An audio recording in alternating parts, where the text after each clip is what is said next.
अब केवल अरमान और आस्था बचे हुए थे। सबके सब उन्हें चीयर अप कर रहे थे, लेकिन अरमान तो बार बार आस्था का हाथ पकड़ लेता था, जिसकी वजह से वह जल्दी से गेम आगे नहीं बढ़ पा रहा था। वही आस्था ने अचानक अपने एक नाखून को अरमान की उंगली में चुभा दिया था, जिससे अरमान पर कोई फर्क नहीं पड़ा और उसके बाद भी वो मुस्कुराकर आस्था की ओर देखता रहा। तभी आहान ने जैसे ही अरमान को इस तरह से आस्था का हाथ पकड़े हुए देखा तो वह आंखें मटकाते हुए बोलता है, भाई आप ये क्या कर रहे हैं? आप भाभी के साथ रोमांस तो अपने कमरे में भी जाकर कर सकते हैं ना। अब क्या आप पूरी रात हमें यही खड़ा रखेंगे? जल्दी से जीतिए ना, आपको जितना ही होगा। आप इस तरह से भाभी को जीतने का मौका नहीं दे सकते हैं। अब जैसे ही आहान ने ये कहा, अरमान जेब गया था। बाकी सब मन में मुस्कुराने लगे। वही दादाजी के चेहरे पर सुकून सा बिखर गया था, क्योंकि वह अपने पोते की जिंदगी हमेशा खुशहाल और आबाद हो देखना चाहते थे। और शायद वह दिन आ गया था जब उन्हें ये लग रहा था कि उनके बेटे की जिंदगी में अब किसी तरह का कोई दुख दर्द अब तकलीफ नहीं आएगी। और रही बात अबीर सिंह राठौर की, तो वह भी बहुत जल्द अब उनकी जिंदगी से चला जाएगा। आस्था के हाथ को इस तरह से पकड़ने पर, आहान के टोन करने पर अरमान ने आस्था का हाथ छोड़ दिया था और आस्था अंगूठी ढूंढने पर कंसंट्रेट करने लगी। और जल्दी ही अंगूठी आस्था और अरमान दोनों के हाथों में थी। अब दोनों के हाथों में अंगूठी देखकर ध्रुव, आहान और बाकी सब हैरान हो गए थे। और तभी ध्रुव बोला, ये क्या हुआ? ये मैच तो टाई हो गया, दोनों के हाथों में अंगूठी मिली है। अब इसका फैसला कौन करेगा कि कौन जीतेगा कौन हारेगा? तभी नानी माँ कहती हैं, अरे ये तो बहुत अच्छा शगुन हो गया है। अच्छी बात है, अंगूठी दोनों के हाथों में है तो इसका मतलब साफ है दोनों अपनी गृहस्थी को इक्वल लेकर चलेंगे। अब जैसे ही नानी माँ ने ये कहा, सब मुस्कुराने लगते हैं। और तभी नानी माँ ने एक छोटी सी पूजा करवाई थी और उसके बाद बताती है कि हम कल सुबह नई नवेली दूल्हा और दुल्हन को कृष्ण जी के मंदिर लेकर जाएंगे और उन्हें वहां आशीर्वाद दिलाकर लाएंगे। अभी रात बहुत हो गई है, अब आप सब जाकर आराम कीजिए। ऐसा बोलकर नानी माँ ने बाकी सबको आराम करने के लिए भेज दिया था। इस बार अरमान ने अच्छे से कमरे के दरवाजे को बंद किया, ताकि इस बार फिर रस्म के नाम पर कोई आस्था को उसे नीचे लेकर जाने के लिए ना आ जाए। और फिर बड़े ही प्यार से उसने आस्था के घूंघट को उठाया और आस्था के खूबसूरती में कितनी ही देर तक खोया रहा। और अचानक अरमान आस्था के गोद में अपना सिर रखकर लेट गया और आस्था हल्के से अरमान के बालों में अपने हाथ घुमाने लगी। वहीं दूसरी ओर आकाश और रश्मि दोनों इस वक्त अपनी शादी की रात को पूरी तरह से एंजॉय कर रहे थे और एक दूसरे के साथ जी भर कर प्यार कर रहे थे। वहीं टाइगर जब अपने कमरे में मौजूद था, तब मारिया बाथरूम से बाहर आई। उसने टाइगर को घूंघट उठाने का भी मौका नहीं दिया था, क्योंकि मारिया को ये सब कुछ पसंद नहीं आ रहा था। इसीलिए कमरे में आने के बाद वॉशरूम में घुस गई थी और उसने अपने आप को भारी भरकम लहंगे और गहनों से आज़ाद किया। और वही टाइगर ने जैसे मारिया को एक बार फिर कैजुअल कपड़ों में देखा तो उसने अपना मुंह पिचका लिया था, क्योंकि वह दुल्हन बनी मारिया को थोड़ी देर और देखना चाहता था। लेकिन मारिया के इस तरह से कपड़े चेंज करने पर उसका पारा हाई हो गया और बिना मारिया से कोई भी बात की है वह दूसरी तरफ मुंह करके मुंह फुलाकर लेट गया। वो मारिया ने भी टाइगर को कुछ ज्यादा खास लगाव नहीं दिखाया और वह भी आराम से दूसरे साइड लेट गई थी। हालांकि दोनों की ही आंखों से नींद कोसों दूर थी और दोनों शायद उस वक्त एक दूसरे का साथ चाहते थे। और इसी सोच के साथ जैसे ही दोनों ने एक साथ करवट बदली, दोनों का सर आपस में टकरा गया था। वही टाइगर अब मारिया को अपने पास देखकर खुद को रोक नहीं पाया और उसने अपने होठों से मारिया के होठों को जोड़ दिया। वही मारिया भी अब आगे बढ़कर टाइगर को किस करने लगी थी और दोनों में एक बार फिर से इंटीमेट होने लगे था। वही अरमान तो आज सिर्फ अपनी खूबसूरत सी बीवी की बाहों में सुकून चाहता था, तो इसीलिए कितनी ही देर तक आस्था के गोद में लेटा रहा। आस्था को भी अब बैठे बैठे नींद आने लगी थी। ऊपर से आस्था ने इतना भारी भरकम लहंगा पहना था तो थोड़ा अनकंफर्टेबल भी हो रहा था, लेकिन उसका दिल नहीं चाहा कि वह अरमान को इतने प्यार से सोता हुआ देखकर अपने पास से उठा दे। वहीं दूसरी ओर वही इस वक्त कोई आंसू बहा रहा था। वह कोई और नहीं, वह देव था, जिसे अरमान ने वीर की निगरानी पर लगा रखा था। वीर का पहरा कोई और नहीं बल्कि देव खुद कर रहा था। देव ने वीर रायचंद को अरमान के फार्म हाउस में किडनैप किया था और इस ख्याल से कि आज मारिया टाइगर की शादी हो गई है, ये सोचकर देव की आंखों में फिर आंसू आ गए थे, क्योंकि वह मारिया को पसंद करने लगा था।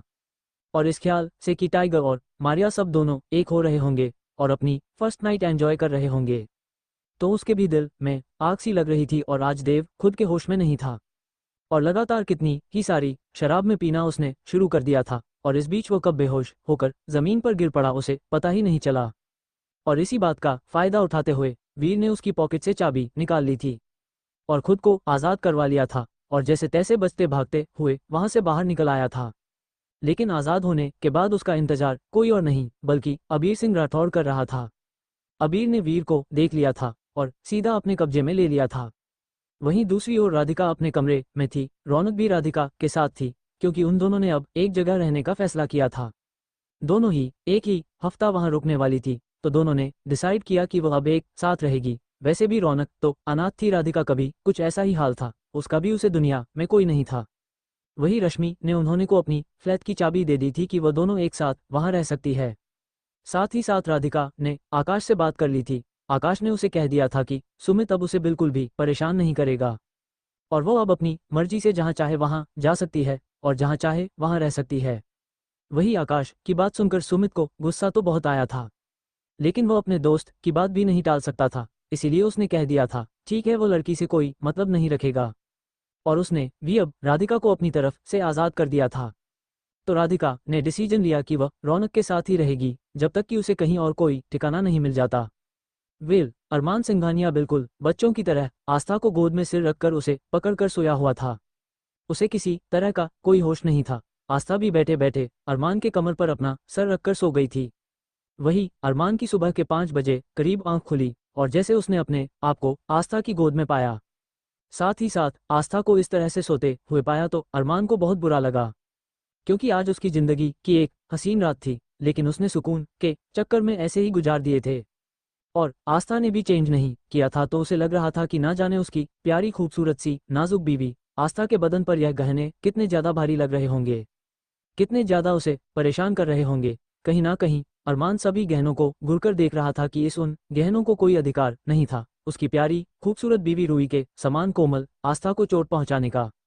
इसीलिए अरमान ने बड़े ही प्यार से आस्था को होल्ड करके बेड पर लेटाया और एक एक करके धीरे धीरे उसके गहने निकलना शुरू कर दिए।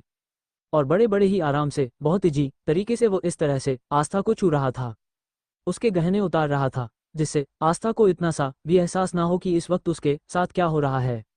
आस्था ने काफी ज्यादा भारी भरकम ब्राइडल ज्वेलरी पहनी हुई थी। जल्दी अरमान ने आस्था के कानों के माथे का झूमर का साथ ही साथ उसके कानों के बड़े बड़े झुमके निकाल दिए थे। आस्था ने एक बड़ा सा जुड़ा बनाया हुआ था। फटाफट से उसने आस्था के खूबसूरत घने बालों को जुड़े से भी आजाद कर दिया था। हालांकि आस्था थोड़ा थोड़ा नींद में कसमसा रही थी, लेकिन वह क्योंकि काफी ज्यादा थकी हुई थी तो उसने ज्यादा ध्यान नहीं दिया और बेखबर होकर सोई रही थी। वही अरमान प्यार से बीच बीच में आस्था को देखता रहा था। इन द लास्ट, जब अरमान ने आस्था को उसके भारी भरकम लहंगे से आजाद करना चाहा, ठीक उसी वक्त आस्था की आंख खुल गई थी और एकदम से वह डर के बैठ गई थी। आस्था को इस तरह से घबराहट में देखकर अरमान उसे शांत करते हुए बोला, डोंट वरी, मैं ही हूँ। आप इस लहंगे में अनकंफर्टेबल होंगे तो बस इसीलिए मैं आपको कपड़े चेंज कर रहा था। अब जैसे ही अरमान ने ये बताया, आस्था ने एक जल्दी खुद को शांत किया और अगले ही पल अपने सिर को अरमान के कंधे पर रख दिया था। और तब अरमान ने मुस्कुराकर उसे अपनी बाहों में थाम लिया था और तब अरमान जल्दी ही आस्था के कपड़े चेंज करने लगा था। वही आस्था ने इस बीच एक बार भी अरमान को आंख उठाकर नहीं देखा था और कहीं ना कहीं आस्था का यूं शर्माना, इस तरह से उसकी ओर ना देखना अरमान के दिल में गुदगुदी सी पैदा कर रहा था। उसका इरादा उस वक्त आस्था को कपड़े पहनाकर अच्छे से कंफर्टेबल सुलाने का था, लेकिन अब उसका इरादा बदल चुका था। आस्था शर्माई शर्माई से एकदम गुलाब के फूल सी उसे बड़े ही प्यारी लग रही थी। जल्द ही अरमान ने आस्था की खुली पीठ पर अपने होठों को चलाना शुरू कर दिया था। अब आस्था भी मदहोश हो गई थी और दोनों एक दूसरे के प्यार में पूरी तरह से खो गए थे। वह जल्दी ही हसीन रातों के बाद एक बड़ी ही खूबसूरत अगली सुबह हो गई थी। वहीं दूसरी ओर वही ध्रुव, जिसे शादी वाले दिन ही एक सर्जरी करने के लिए जाना था। शादी और फंक्शन कंप्लीट होने के बाद वह रात के करीब 10 बजे के अराउंड सिंघानिया मेंशन से निकल चुका था और सीधा हॉस्पिटल में पहुंच चुका था। और जैसे ही वो रात के 10 बजे के अराउंड हॉस्पिटल में गया, उसने रात 11 बजे के बाद का सर्जरी का टाइम दिया था, क्योंकि ध्रुव के लिए ये प्लस पॉइंट था कि सर्जरी रात को होनी थी, दिन में सर्जरी नहीं थी। अगर दिन में सर्जरी होती तो शायद वह अरमान, आकाश और टाइगर की शादी मिस कर देता, लेकिन फिलहाल ध्रुव के चेहरे पर सेटिस्फेक्शन था कि ना तो उसका काम रुका और ना ही वह शादी मिस की। अब ध्रुव हॉस्पिटल में तो पहुंच गया था, लेकिन जिस मरीज के सर्जरी होनी थी वह मरीज अस्पताल में नहीं था। अब ध्रुव का पारा हाई हो गया था कि रात के इस वक्त वह सर्जरी करने के लिए वहां आया, लेकिन सर्जरी करने वाला मरीज गायब है। तब ध्रुव के गुस्से का सामना हॉस्पिटल को करना पड़ा था। तब डॉक्टर ने ध्रुव को समझाते हुए कहा कि उसे बूढ़े की जो बेटी थी वो बड़ी ही जुबान दराज थी और उसे रह रहकर यही लग रहा था कि हम लोग उसके पिता के साथ कुछ कर रहे हैं और उसके पिता को हम लोग मार डालेंगे और हम उसकी उनके इलाज में कोताही बरत रहे हैं, इसीलिए वह अपनी जुबान दराजी पर रात में ही अपने पिता को डिस्चार्ज कर ले गई है। लेकिन हमें पूरी उम्मीद है ध्रुव सर कि वो वापस यही आएगी, क्योंकि उसके पिता की हालत काफ़ी ख़राब है। अब जैसे ही डॉक्टर ने ये कहा, ध्रुव केवल उस डॉक्टर को घूर कर रह गया था, क्योंकि एक तो शादी के फंक्शन से काफ़ी ज़्यादा थका हुआ था और सर्जरी के लिए उसे एकदम फ्रेश होना होता था। तो इसीलिए अब ध्रुव वापस से घर भी नहीं जा सकता था, तो इसीलिए वह अस्पताल के ही विप वार्ड में आराम से सो गया था। नेक्स्ट मॉर्निंग वेल अगली सुबह सभी नई नवेली दुल्हनों ने खूबसूरत सी येलो कलर की हल्के रंग वाली साड़ी पहनी थी। आस्था तो साड़ी में कयामत ढा रही थी, साथ ही साथ रश्मि और मारिया सभी एक से बढ़कर एक लग रही थी। मारिया वो शादी येलो कलर की साड़ी नहीं पहनना चाहती थी, लेकिन नानी माँ ने रात में ही इंस्ट्रक्शन दे दिए थे कि उन्हें ये साड़ी पहनी ही होंगी और साड़ी पहनकर उन्हें कान्हा जी के मंदिर चलना होगा, ताकि नई नवेली दूल्हा दुल्हन को कान्हा जी का आशीर्वाद प्राप्त हो। अब नानी माँ की बात मानते हुए मारिया और बाकी सभी ने साड़ियाँ पहन ली थी। वही आस्था तो अरमान के प्यार के बाद बेहद खिल उठी थी और अब अरमान तो आस्था को प्यार करने के बाद अपने जिम वाले रूम में चला गया था। लेकिन इस बीच आस्था ने अच्छे से तैयार होना शुरू कर दिया था। आस्था ने अच्छे से अपने बालों को वॉश किया था। साथ ही साथ आस्था की कमर के पास से हल्का हल्का पानी टपका हुआ था, क्योंकि आस्था के बाल गीले थे, जिसकी वजह से उसकी कमर से होते हुए पानी उसके कमर उसके पेट से नाभि में जा रहा था। आस्था ने उसे येलो कलर की साड़ी में एकदम कयामत ढा रही थी। अब अरमान जैसे ही अपना जिम कंप्लीट करने के बाद नहाने के लिए कमरे में आया और उसने आस्था को इस तरह से देखा तो उसका मुंह खुला का खुला रह गया था और वो मन ही मन में सोच रहा था कि कोई इतना खूबसूरत कैसे हो सकता है। और आस्था की कमर हल्की हल्की भीगी हुई थी, पानी की बूंद उसके कमर पर इस तरह से दिखाई दे रही थी मानो कि हरी घास पर सुबह सुबह पड़ती हुई ओस की बूंदें। उस वक्त आस्था बड़ी ही खूबसूरत लग रही थी, यूं कहा जाए तो एकदम कयामत ढा रही थी। अब अरमान खुद को रोक नहीं पाया और जल्दी और आस्था के पास चला गया और घुटनों के बल बैठकर उसने आस्था की खूबसूरत नाभि को चूम लिया। अब आस्था जो कि उस वक्त अपनी मांग में बड़ा सा सिंदूर के साथ साथ उसने गले में आज अपनी फेवरेट लॉकेट को पहना था, तो उसमें खिली खिली बड़ी ही प्यारी लग रही थी। अब जैसे ही उसने हल्का सा झुककर अरमान को इस तरह से अपने पास घुटनों के बल बैठे हुए देखा और उसे चूमते हुए देखा तो वो शर्म के मारे खिलकर और भी ज्यादा गुलाब हो गई थी और आस्था भी तुरंत घुटनों के बल बैठ गई थी और उसने अरमान को अपने सीने से लगा लिया था और क्यूट सी आवाज में बोली, ये आप क्या कर रहे हैं, आप हमारे सामने झुके, ये हमें बिल्कुल भी पसंद नहीं है। ऐसा बोलकर आस्था ने अरमान के माथे को चूम लिया था। अरमान तुरंत उसके साथ खड़ा हुआ और मधोशी भरी आवाज में बोला, आफ्त एक आप ही है जिसके सामने अरमान सिंघानिया झुक सकता है, वरना और किसी की इतनी हिम्मत और औकात नहीं है। ऐसा बोलकर अरमान ने आस्था के माथे को चूम लिया था और बोला, मैं फ्रेश होकर आता हूँ। फिर अरमान जल्दी ही वॉशरूम में चला गया। आस्था अरमान की बातों पर गौर करती रही थी। आज के अरमान में और पहले के अरमान में कितना फर्क था। आस्था यही सोच सोचकर मुस्कुराई जा रही थी। फिलहाल आस्था जल्दी ही अब नीचे आ गई थी। नीचे आकर उसने देखा कि मारिया और रश्मि पहले से ही उसका इंतजार कर रही थी। नानी माँ ने उन तीनों के लिए पूजा की थाली तैयार कर दी थी और बोला कि जब तक वो लोग नाश्ता या ब्रेकफास्ट कुछ नहीं कर सकते हैं, जब तक कि वह कान्हा जी की पूजा नहीं करेंगे। अब नानी माँ ने बोला तो सभी अब बेसब्री से अपने अपने पार्टनर के आने का इंतजार कर रही थी, क्योंकि लड़कियां तो ऑलरेडी तैयार होकर आ गई थी, लेकिन टाइगर, आकाश और साथ ही साथ अरमान अभी तक नीचे नहीं आए थे और वह तीनों सीढ़ियों की तरफ देखे जा रही थी, वही जो कि तैयार होकर वहां मौजूद थी। साथ साथ राधिका और रौनक, सुमित, वो सब भी ऑलरेडी तैयार थे और नानी माँ ने बोला कि सबके सब एक साथ कान्हा जी के मंदिर जाएंगे।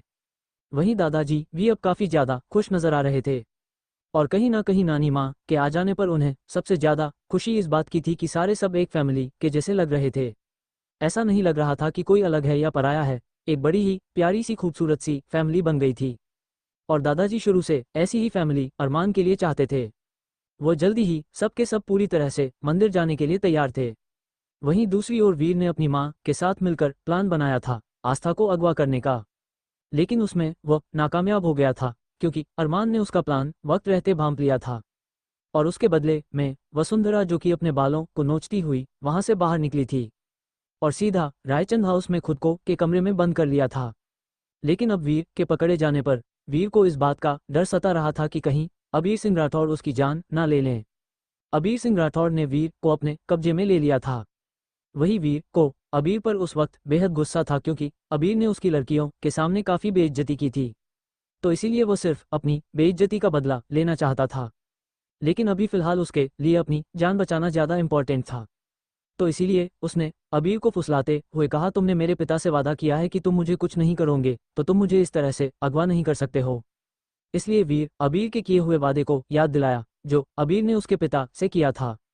तभी अबीर जोरों से हंसने लगा और डेविल स्माइल करते हुए बोला, तुम्हें ये वादा तो याद है, लेकिन उस वादे का क्या जो मैंने वादा खुद से किया है?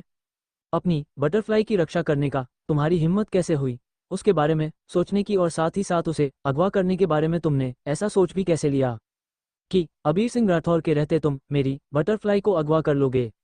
ये तुमने अपनी जिंदगी की सबसे बड़ी गलती की है वीर रायचंद। इसके लिए अबीर सिंह राठौर तुम्हें नहीं छोड़ेगा, और इससे पहले कि वह अरमान सिंघानिया तुम्हारे टुकड़े टुकड़े करे, मैं तुम्हारी जान ले लूंगा। ये कहते हुए अबीर बड़ा ही खतरनाक लग रहा था। वहीं वीर के चेहरे से पसीना निकलना शुरू हो गया था। वह समझ चुका था कि शायद उसकी जिंदगी का आज आखिरी दिन है। अभी के लिए अबीर ने वीर को अजीत के द्वारा अपने कमरे में एक कमरे में अच्छी तरह से उसके हाथ पैरों को एक कुर्सी से बांध दिया गया था। वहीं दूसरी ओर अब रश्मि थोड़ा सा इरिटेट होते हुए बोली, नानी माँ, आखिर ये सब क्या हो रहा है?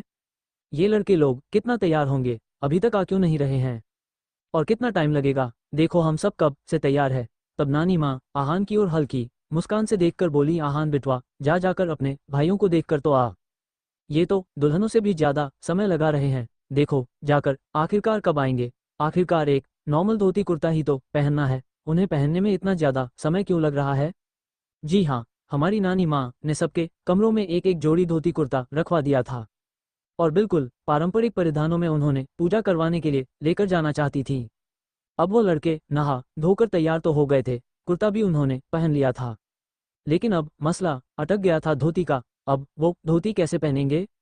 तब नानी माँ ने आहान से कहा, देखकर आओ, क्या वह धोती पहन पा रहे हैं या नहीं पहन पा रहे? तब दादाजी हैरान हो गए थे। कुछ सोचते हुए बोले, क्या बहन जी, क्या आपने उन्हें पहनने के लिए धोती दी है क्या? तब नानी माँ ने अपनी गर्दन हाँ में हिला देती हैं। तब दादाजी खोए हुए ही मुस्कुराकर बोले, अब मैं समझा कि उन्हें आने में इतना समय क्यों लग रहा है। आप एक कम कीजिए, आप थोड़ा इंतजार कीजिए, मैं उन्हें लेकर आता हूँ। ऐसा बोलकर दादाजी अब सबसे पहले अरमान के पास गए, जिसने धोती को भी टॉवल की तरह पहन रहा था, तो कभी किसी तरह से पहन रहा था, और कभी वो पहनकर एक कदम आगे चलता तो वह धोती फिसल कर नीचे गिर जाती और उसके अंडरवियर तक दिखाई देने लगते। तो इसीलिए अब अरमान को समझ नहीं आ रहा था कि आखिरकार वह धोती को पहने तो पहने कैसे। इसीलिए दादाजी वहां आ गए थे और उन्होंने अरमान को सीधा खड़ा होने के लिए कह दिया था, और साथ ही साथ इस बात के बारे में कह दिया था कि वो अब भूलकर भी बिल्कुल भी नहीं हिलेगा। ये कहते हुए दादाजी ने जल्दी ही अब उसे धोती पहनाना शुरू कर दिया था। उसके बाद अरमान को नीचे भेजने के बाद वह सीधा आकाश के पास पहुंचते हैं, और आकाश को भी उन्होंने अरमान के जैसे ही धोती पहनाना शुरू कर दिया था, और आकाश भी अब तैयार था, तो इसीलिए वह भी हॉल में चला गया था। और फिर इसी तरह उन्होंने टाइगर को भी रेडी कर दिया। वेल जल्दी ही सब तैयार होकर नीचे हॉल में आ गए थे। वही रश्मि, मारिया, साथ ही साथ आस्था, राधिका, रौनक जैसे ही उन सबको धोती में देख रही थी, तो उनके चेहरे पर बार बार रह रहकर मुस्कुराहट आ रही थी। लेकिन सबके सब बड़े ही क्यूट लग रहे थे। वही आस्था तो अरमान को बार बार प्यार से घूरे जा रही थी, और अरमान अब आस्था के पास गया और धीरे से बोला, ये क्या मिसेज आस्था, अरमान सिंघानिया, अगर आपको मैं इतना ही अच्छा लग रहा हूँ तो हम मंदिर जाने का प्लान कैंसिल कर सकते हैं और एक साथ कुछ क्वालिटी टाइम बेडरूम में स्पेंड कर सकते हैं। अब जैसे अरमान ने आस्था को अपनी ओर इस तरह से देखते हुए पाया, और उसके बाद उसने आस्था से यह बोला, आस्था तुरंत शर्मा उठी थी और वह जल्दी से शर्माते हुए बोलती हैं, अरे नहीं नहीं, आप कैसी बातें कर रहे हैं, पर कुछ भी कहो, आप मुझे आज बड़े ही क्यूट लग रहे हैं। ऐसा बोलकर आस्था हल्का सा अरमान के गाल को खींच लिया था। वही सब हैरानी से आस्था को देखने लगे थे। वही आहान और ध्रुव तो मन मन में बोले, वाकई उनकी भाभी एकदम शेरनी है। शेरनी वरना शेर के गाल को खींचने कोई आम बात नहीं है।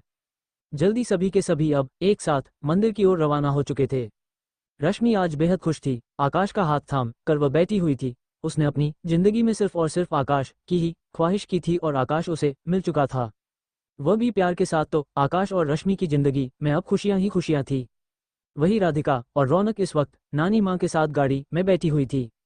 दादाजी ध्रुव आहान के साथ थे, और बाकी कपल्स अलग अलग गाड़ियों में एक साथ है।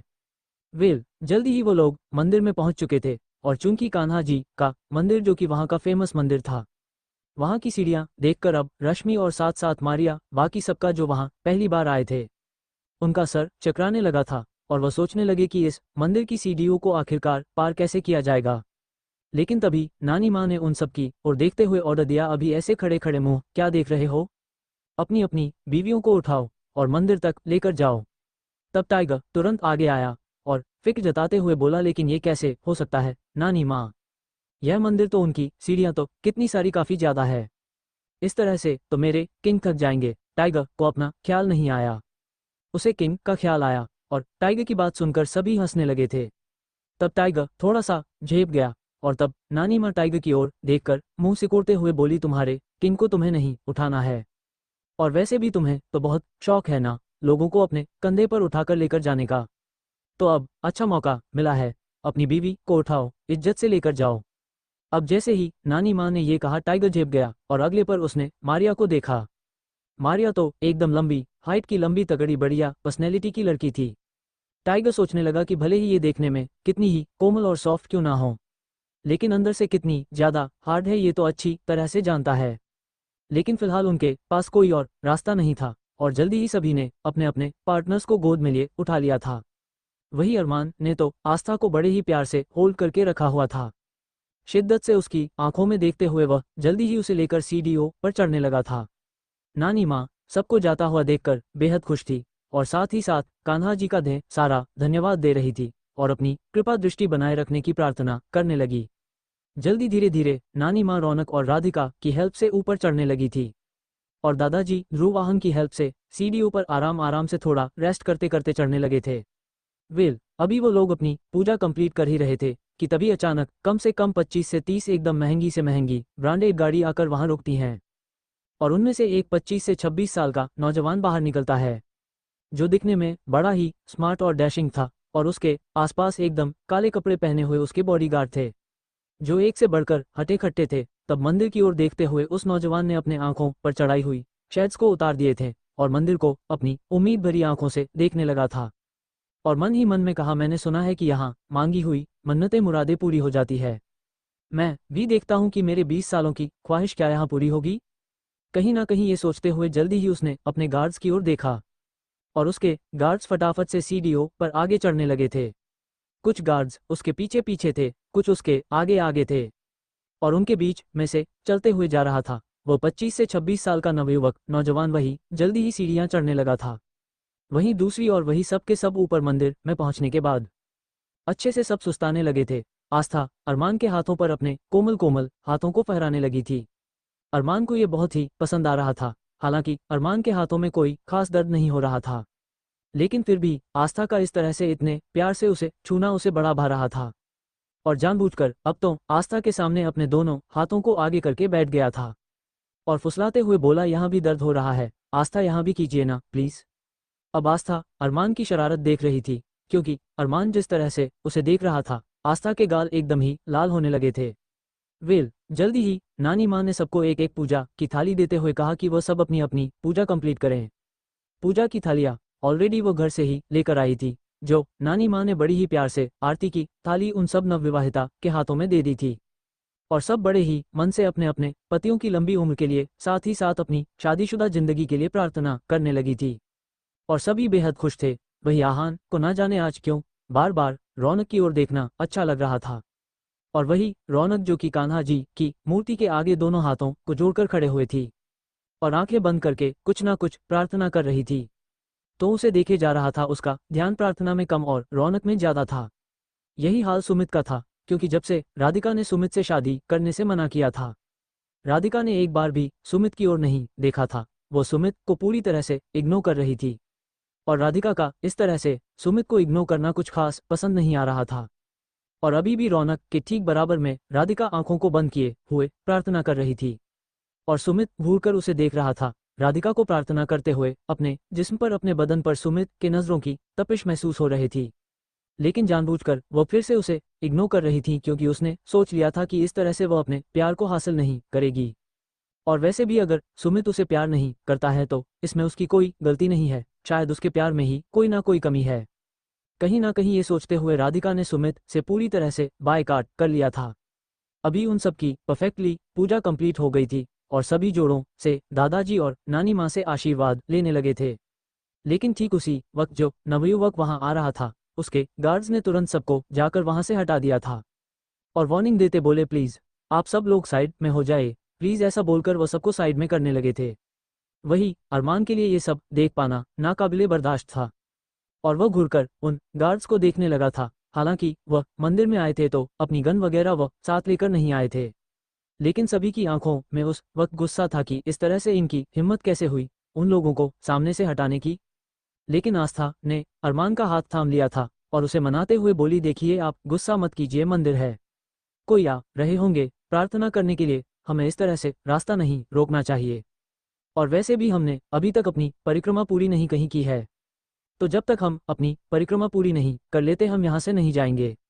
और अगर आप सब चाहे तो आप सब जा सकते हैं, हम बाद में आ जाएंगे। अब जैसे ही आस्था ये बोला, अरमान आस्था को घूरते हुए खुद से बोला, लगता है इस लड़की की ज्यादा ही जुबान चलने लगी है।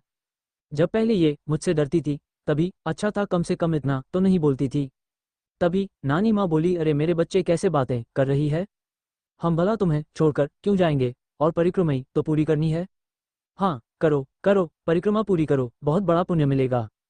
तो चलो तुम अपनी परिक्रमा शुरू करो। तब आस्था मुस्कुरा देती है और नानी माँ का आशीर्वाद लेकर वो थोड़ा सा मंदिर के बाहर आकर परिक्रमा की तैयारी करने लगी।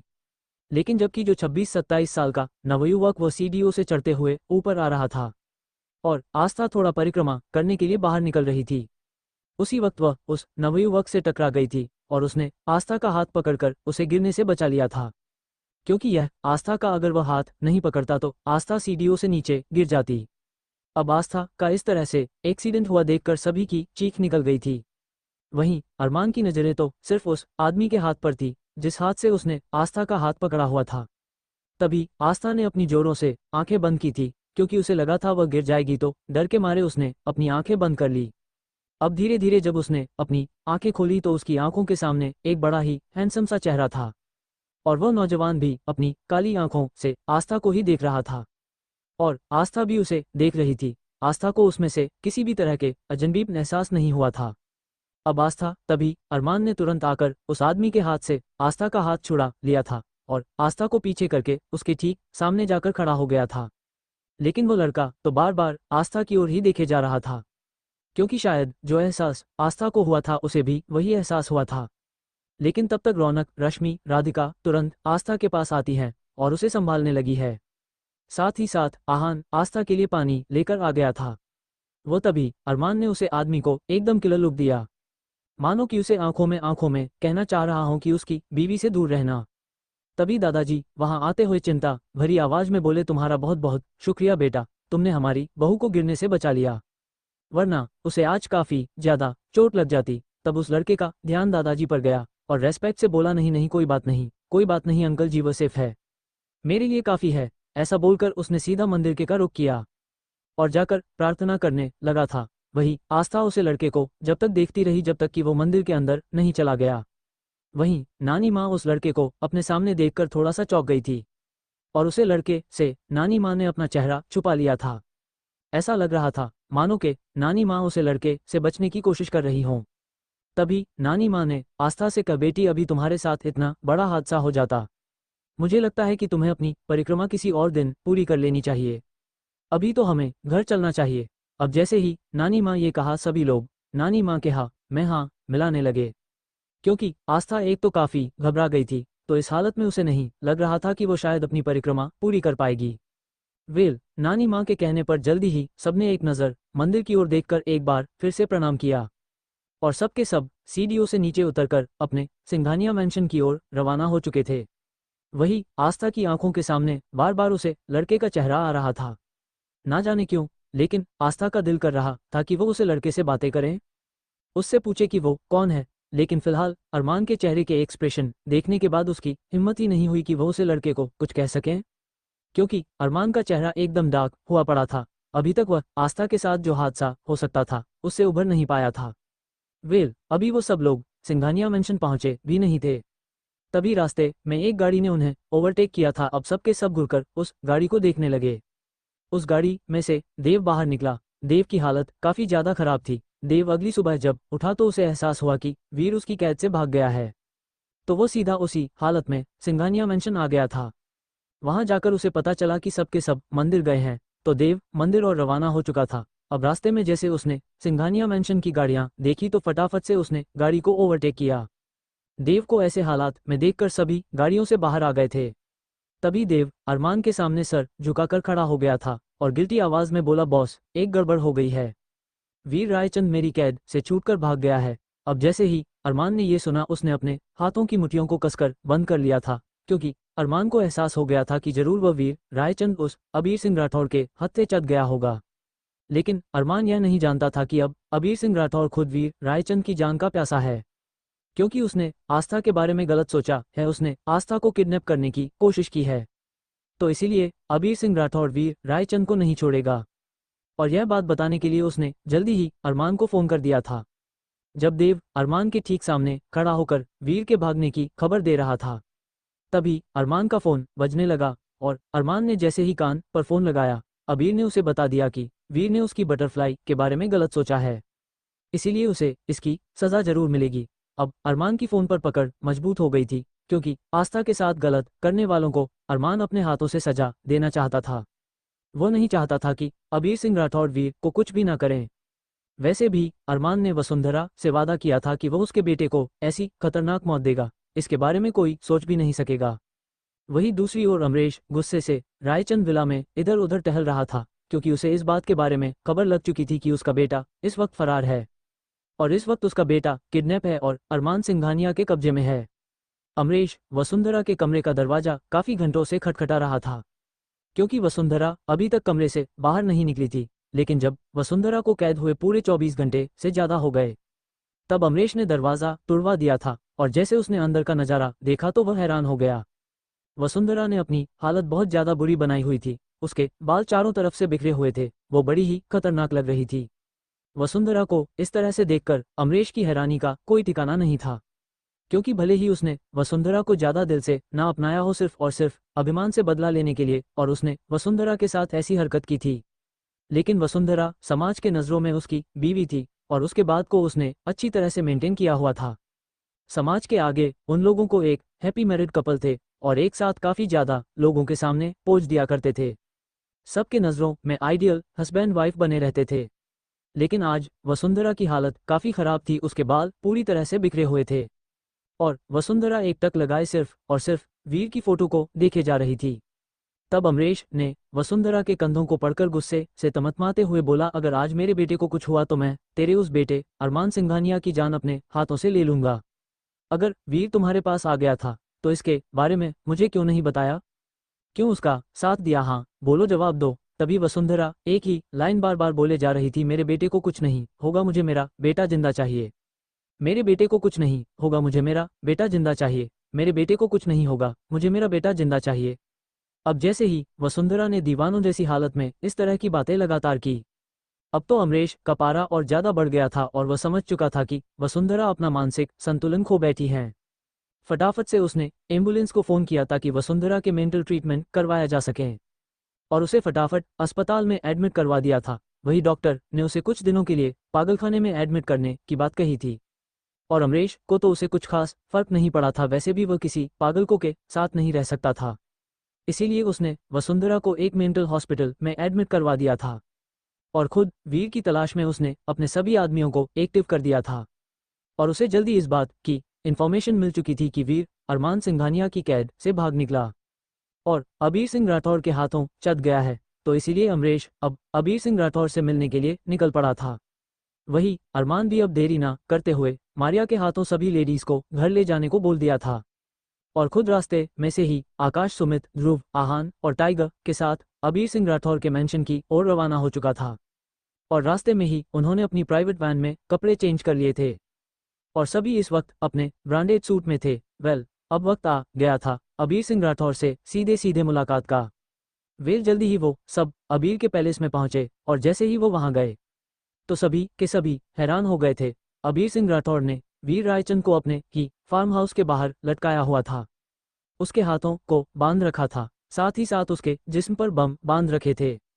अब जैसे ही अरमान सिंघानिया वहां गया, वह हैरान था कि अमरेश अबीर सिंह राठौर के सामने घुटनों के बल बैठा हुआ था और अपने बेटे के जिंदगी की भीख मांग रहा था। अब अरमान ने जैसे ये देखा, वो पूरी तरह से चौंक गया था, क्योंकि वह चाहता था कि अमरेश उसके सामने इस तरह से झुके, अबीर सिंह राठौर के सामने नहीं। अब जैसे ही अबीर ने अरमान को वहां देखा तो तुरंत एक ही झटके में खड़ा होकर अरमान के सामने खड़ा हो गया था और कोल्ड एक्सप्रेशन के साथ बोला, ओह है तो फाइनली मिस्टर अरमान सिंघानिया, आप यहाँ आ ही गए।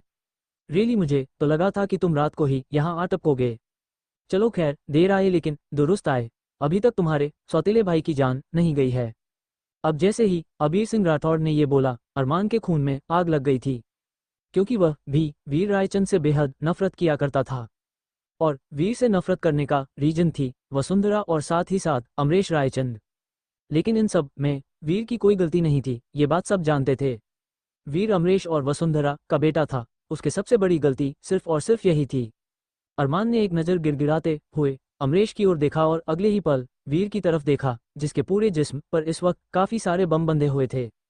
तभी अरमान ने अबीर की ओर देखकर कहा, छोड़ दो उसे। अब जैसे ही अरमान ने ये बोला, वीर के माथे पर बल पड़ गए थे और अबीर अपने चेहरे पर शरारत लाते हुए बोला, क्यों, क्या हुआ? अंदर का भाई जाग गया क्या, जो अपने सौतेले भाई को छुड़ाना चाहते हो? और उसे वक्त अमरेश की हालत काफ़ी ज़्यादा खराब हुई पड़ी थी। इतना ही नहीं, उसकी आंखों से धारदार आंसू बह रहे थे। अब अरमान को वहां देखकर वह एक झटके से उसके पास आया और घुटनों के बल बैठ गया था और अमरेश ने मिन्नतें करते हुए कहना शुरू कर दिया, मैं अच्छी तरह से जानता हूं कि मैंने जिंदगी में बहुत सारी गलतियां की है, लेकिन प्लीज मेरे बेटे को छोड़ दो, हमें हमारे किए की सजा मिल चुकी है। वसुंधरा पागल हो गई है और वह मेंटल हॉस्पिटल में एडमिट हो गई है और मैं तुमसे वादा करता हूं, मैं अपने बेटे को लेकर हमेशा के लिए शहर छोड़कर चला जाऊंगा। बस मेरे बेटे को बचा लो, बचा लो, मेरे बेटे को, अरमान बचा लो। ऐसा बोलकर अमरेश बुरी तरह से अरमान के सामने गिड़गिड़ाने ने लगा था। लेकिन अरमान को जैसे ही पता चला कि वसुंधरा पागल हो गई है और वह इस वक्त अस्पताल में एडमिट है, तो ये बात भी अरमान को कुछ खास पसंद नहीं आई थी। हालांकि वो बचपन से लेकर आज तक सबसे ज्यादा नफरत उन लोगों से करता आया था और शायद यही वजह थी कि अरमान इतना ज्यादा सख्त मिजाज का हो गया था। लेकिन अब अमरेश के इस तरह से गिड़गिड़ाने पर, इस तरह से बोले जाने पर अरमान को कुछ था जो अजीब लग रहा था। फिलहाल अरमान ने अपनी बंदूक निकालकर सीधा अबीर के माथे से सटा दी थी। अब तभी अबीर के सभी आदमी एक्टिव हो गए थे। अजीत ने अरमान के बाकी सभी आदमियों को गन पॉइंट पर ले लिया था, क्योंकि अबीर सिंह राठौर के पास आदमी की पूरी फौज थी। तभी अब जब एक बार फिर और अबीर ने अरमान के सामने आस्था को बटरफ्लाई बोला, तो अरमान काफी तमतमा गया था, क्योंकि वो अबीर के मुंह से आस्था का नाम नहीं तक सुनना चाहता था। लेकिन जब देखो, अबीर सिंह राठौर आस्था को अपनी बटरफ्लाई बोलता था। वहीं दूसरी ओर आस्था के दिल में बेचैनी पैदा हो गई थी। वह हर हाल में अब वहां जाना चाहती थी जहां अरमान गया था, क्योंकि वह अरमान को इस तरह से अकेला नहीं छोड़ना चाहती थी और आस्था को तो खतरों के खिलाड़ी बनने की कुछ ज्यादा ही आदत थी। हालांकि अरमान ने साफ साफ मारिया को लोगों को मेंशन के अंदर लेकर जाने के लिए कहा था और सब लोग मेंशन में चले भी गए थे, लेकिन आस्था गाड़ी से नहीं उतरी। अब मारिया हैरान हो गई और आस्था की ओर देखकर बोली, क्वीन आपको उतरना होगा, क्योंकि उसके बाद मुझे कहीं जाना है। क्योंकि मारिया भी जल्द से जल्द लोगों को मेंशन में छोड़कर अरमान के पास पहुंचना चाहती थी, ताकि वहां जाकर उनकी मदद कर सके। लेकिन तभी आस्था ने मारिया की ओर देखकर कहा कि वह उसके साथ जाएगी। अब मारिया हैरान थी और बोली, आप कैसी बातें कर रही है, आप मेरे साथ नहीं जा सकती है। अगर आपने मेरे साथ जाने की कोशिश की तो शायद किंग को ये बात पसंद ना आए और उसकी सजा वह हम दोनों को दें। तभी आस्था ने मारिया की ओर देखा था और बोली, मैं कुछ नहीं सुनना चाहती हूँ मारिया जी, लेकिन इस वक्त मैं आपके साथ जाना चाहती हूँ, प्लीज प्लीज आप मुझे लेकर चलिए। अब जैसे ही आस्था ने ये बोला, मारिया हैरान थी। उसे समझ नहीं आया कि वह करे तो करें क्या, क्योंकि आस्था तो जिद पकड़ कर बैठ गई थी। इसीलिए उसने फटाफट से टाइगर को फोन करना शुरू कर दिया था, क्योंकि टाइगर अरमान के साथ था तो वह उससे पूछकर बता सकता था कि क्या वह आस्था को साथ लेकर आए ना लेकर आए। लेकिन क्योंकि उस वक्त सभी के सभी गन पॉइंट पर थे और कोई किसी का फोन अटेंड नहीं कर रहा था, तो इसीलिए ना टाइगर ने भी फोन नहीं उठाया। मारिया ने बारी बारी से सबको फोन किया था, लेकिन कोई फोन नहीं उठाया था। अब तो मारिया के मन में भी हलचल पैदा हो गई थी कि उसे वहां जाकर देखना होगा कि आखिरकार मामला क्या है, क्यों वो लोग फोन नहीं उठा रहे हैं। अब मारिया देरी नहीं करना चाहती थी, इसीलिए उसने आस्था से कहा, देखिए क्वीन प्लीज, मैं आपकी जान के साथ कोई रिस्क नहीं ले सकती हूँ। आपको मेंशन के अंदर जाना ही होगा। तभी आस्था चीखते हुए बोली, क्या आपको मेरी बात सुनाई नहीं दे रही है? मारिया जी, वैसे भी अबीर सिंह राठौड़ मेरी वजह से अरमान जी के पीछे पड़ा हुआ है, और मैं अबीर राठौड़ को अच्छे से समझा देना चाहती हूँ कि वो मुझे पाने की बेकार की जिद छोड़ दें। वैसे भी मैं सिर्फ और सिर्फ अरमान सिंघानिया की हूँ। ये बोलकर अरमान जिंद पकड़ कर आस्था गाड़ी में एक तरफ और खिसक कर बैठ गई थी। अब तो मारिया पूरी तरह से कश्मकश का शिकार हो गई थी। वह करे तो कर क्या? अब वह आस्था को कैसे समझाएं कि वो वहां नहीं जा सकती है? वहां काफी ज्यादा खतरा हो सकता है, और ऊपर से कोई भी फोन नहीं उठा रहा था। तो इस वजह से अब मारिया के दिल की बेचैनी ज्यादा बढ़ चुकी थी, और उसने एक शर्त रखी कि आस्था गाड़ी से बाहर नहीं निकलेगी। उसे लेकर वह अबीर सिंह राठौर के मेंशन की ओर रवाना हो चुकी थी, क्योंकि मारिया अब हर हर में वहां पहुंचकर सब कुछ हैंडल करना चाहती थी। क्योंकि अगर इस तरह से कोई फोन नहीं उठा रहा था तो इसका मतलब साफ था कि वह जरूर खतरे में है। अब अरमान ने अबीर के आदमियों को देखकर तिरछी सी मुस्कुराहट दी, और अरमान डेंजरस आवाज में बोला, तुम अच्छी तरह से जानते हो कि तुम्हारे एक आदमियों को मैं केवल पलक झपकते खत्म कर सकता हूँ। तुम्हारी भलाई इसी में कि अभी के लिए वीर रायचंद को छोड़ दो, क्योंकि मैं नहीं चाहता कि अभी वीर रायचंद की जान जाए। उसकी जान जाने का समय नहीं आया है। अब जैसे ही अरमान ने ये कहा, अबीर भड़क गया और ठंडे स्वर में बोला, इसने अपनी जिंदगी की गलती की है। इसे मेरी बटरफ्लाई के बारे में नहीं सोचना चाहिए था। तुम जानते हो अरमान, तुम अभी तक जिंदा क्यों हो? क्योंकि मेरे बटरफ्लाई तुम्हारे साथ है।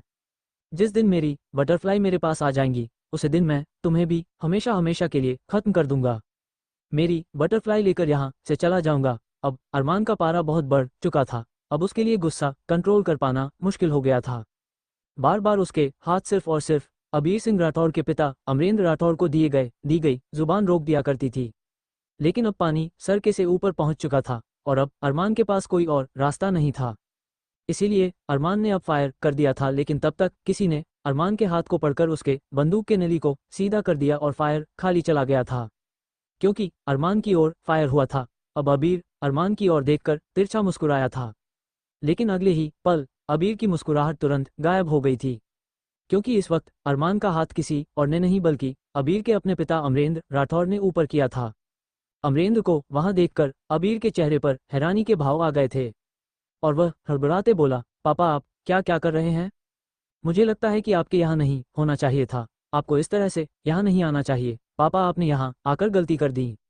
तभी अचानक अमरेंद्र जी गुस्से से आग बबूला हो उठे। उन्होंने खींचकर अबीर सिंह राठौर के मुंह पर एक चांटा दे मारा था, और सीरियस एक्सप्रेशन के साथ नाराजगी से बोले, तुम्हारी हिम्मत कैसे हुई इस तरह से ये घटिया हरकत करने की? मैंने तुमसे साफ साफ कहा था कि मेरे लिए तुमसे ज्यादा इंपॉर्टेंट कुछ नहीं है। तो तुम्हारी हिम्मत कैसे हुई उस जमीन के पीछे यहाँ तक आने की, और अरमान सिंघानिया साहब को इस तरह से परेशान करने की? हाँ, बोलो, जवाब दो। और तभी अमरेंद्र ने भी ऑर्डर दे दिया कि वो सभी अपनी बंदूकें नीचे कर लें और वीर को छोड़ दे। अब वीर को छुड़ा लिया गया था, और अमरेश ने अरमान के सामने अपनी नजरें नीची करते हुए अपने किए की माफी मांगी थी, और अमरेश वीर को लेकर वहां से ले जाने लगे। वीर के चेहरे आंखों में इस वक्त सभी के लिए नफरत साफ दिखाई दे रही थी। साथ उसे अपने बाप का इस तरह से गिड़गिड़ाना कुछ खास पसंद नहीं आया था। लेकिन फिलहाल अमरेश चुपचाप शांति से अपने बेटे को लेकर वहां से चला गया था। उसके लिए यही बड़ी बात थी कि उसके बेटे की जान बच गई है, और वह उसे अब सीधा वहां से मेंशन ले आए और वहां जाकर सामान पैक करने को बोलने लगे। लेकिन वीर की आंखों में कुछ था जिसे साफ पता चल रहा था कि वह एक बार फिर लौटेगा, लेकिन पूरी तैयारी के साथ। वही अबीर घूरकर अपने पिता को देखते हुए नाखुश होकर बोला, आखिरकार आप यहाँ क्यों आए हैं? मैंने आपसे वादा किया था, जब तक मैं आपको वह जमीन नहीं लौटा देता तब तक मैं चैन से नहीं बैठूंगा। वैसे भी अरमान ने जबरदस्ती आपसे वो जमीन ली है, और मैं उस जमीन को वापस हासिल करूंगा, और साथ ही साथ अरमान से घर जाकर बीवी को भी मैं अपना बनाकर रहूंगा। अबीर की इस तरह की बेतुकी बातें सुनकर अमरेंद्र जी अपने आप पर कंट्रोल नहीं कर पाए। उन्होंने एक और चांटा उसके मुंह पर दे मारा था। तब अबीर अपने पिता को घूरता रह गया। तब अबीर सिंह राठौर के पिता उसकी ओर देखकर लाचार होकर बोले, मैं सपने में भी नहीं सोच सकता था कि तेरी नीयत इतनी ज्यादा गिरी हुई हो सकती है। तेरी हिम्मत कैसे हुई इस तरह से सिंघानिया साहब की बीवी के बारे में सोचने की? हाँ। तब अबीर ने एक लुक अपने पिता की ओर देते हुए कहा, जिस दिन मैंने उस पहली बार देखा था उस दिन से मैं उसे पसंद करने लगा था। मुझे नहीं पता था कि वो पहले से शादीशुदा है, लेकिन जब से मैंने आस्था को देखा था, पहली नज़र में ही मैं उसको प्यार करने लगा था। और आस्था को डेस्परेटली मैं अपना बनाना चाहता था। वहीं सबके चेहरे पर आकाश, सुमित, ध्रुव, आहान सबके चेहरे ऐसे हुए पड़े थे कि अगर उन्हें मौका मिल जाए तो अबीर सिंह राठौर के इतने टुकड़े करें कि उसके टुकड़े भी किसी के हाथ में न आए। अब सबके सब अपने गुस्से से लाल चेहरे के साथ तमतमाते हुए चेहरे से अबीर की ओर ही देख रहे थे। वही अरमान सिंघानिया भी काफी हद तक हैरान था। उसने सपने में भी नहीं सोचा था कि इस तरह से अबीर उसी के सामने खड़ा होकर उसकी ही बीवी के बारे में इस तरह की बातें करेगा। अब अरमान का पारा बढ़ चुका था। उसका गुस्सा 7वें आसमान पर पहुंच चुका था। खुद को कंट्रोल करना मुश्किल होता जा रहा था और अबीर के पिता अमरेंद्र जी ने अरमान के गुस्से को भांप लिया था। वो समझ चुके थे कि अगर उनका बेटा अभी चुप नहीं हुआ तो शायद उनके बेटे का आज आखिरी दिन हो सकता है। तभी अमरेंद्र जी अबीर की ओर देखते हुए बोले, अपनी फालतू की बकवास बंद करो। और वैसे भी हमने तुम्हारा रिश्ता एमएलए साहब की बेटी शिवानी के साथ तय कर दिया है। सगाई हो गई है और अगले महीने ही हम तुम लोगों की शादी करेंगे। अब जैसे ही अबीर ये बात सुनी वो पूरी तरह से किलस गया था। वेल, तभी अबीर गुस्से से दहाड़ते हुए बोला, मैंने आपसे कितनी बार कहा है कि उस लड़की का नाम आप मेरे नाम के साथ मत जोड़े। वैसे भी मेरा उससे कोई लेना देना नहीं है और मैं उसे पसंद नहीं करता हूँ और मैं सिर्फ और सिर्फ आस्था को चाहता हूँ। मैं सिर्फ बटरफ्लाई शादी करूंगा, समझे आप। अब अबीर की बातें सुनकर अमरेंद्र जी का पारा बढ़ता ही जा रहा था। साथ ही साथ अरमान की ओर देखकर तो उन्हें और भी ज्यादा डर लग रहा था। कहीं ना कहीं उन्हें लग रहा था कि उनका बेटा आज अपनी बेवकूफ़ी की वजह से अपनी जान गंवा बैठेगा। इसीलिए वो तुरंत अपने दोनों हाथों को जोड़कर अरमान के सामने खड़े हो गए। फिक्र भरी आवाज में बोले, मिस्टर सिंघानिया, इस नालायक की तरफ से मैं आपसे माफी मांगता हूँ। और वैसे भी जब वो जमीन मैंने आपको दी थी, हाँ, हालांकि आपने मुझे मजबूर किया, वह जमीन मैं बेचना नहीं चाहता था, लेकिन उसे जमीन की आपने मुझे उस वक्त के हिसाब से अच्छी खासी कीमत दी थी, जिसके बदौलत मैंने अपना अच्छा खासा बिजनेस सेटअप किया। वो जमीन सिर्फ और सिर्फ आपकी है। और एक बात, मेरे बेटे की मेंटालिटी में जानता हूँ कि उसने आपकी बीवी की शान में गुस्ताखी की है, लेकिन प्लीज मैं आपसे रिक्वेस्ट करना चाहता हूँ कि आप मेरी बेटे को माफ कर दीजिए। ऐसा बोलकर अमरेंद्र जी अबीर की तरफ से माफी मांगने लगे थे। लेकिन अरमान तो अभी भी यही सोच रहा था कि क्या वाकई इसका रिश्ता तय है।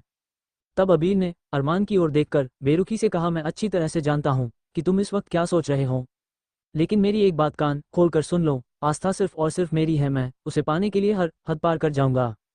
अब अमरेंद्र जी अपने बेटे के इस तरह के फालतू की बातें सुनकर परेशान थे, क्योंकि आस्था के लिए जुनून अबीर बातों में साफ दिखाई दे रहा था।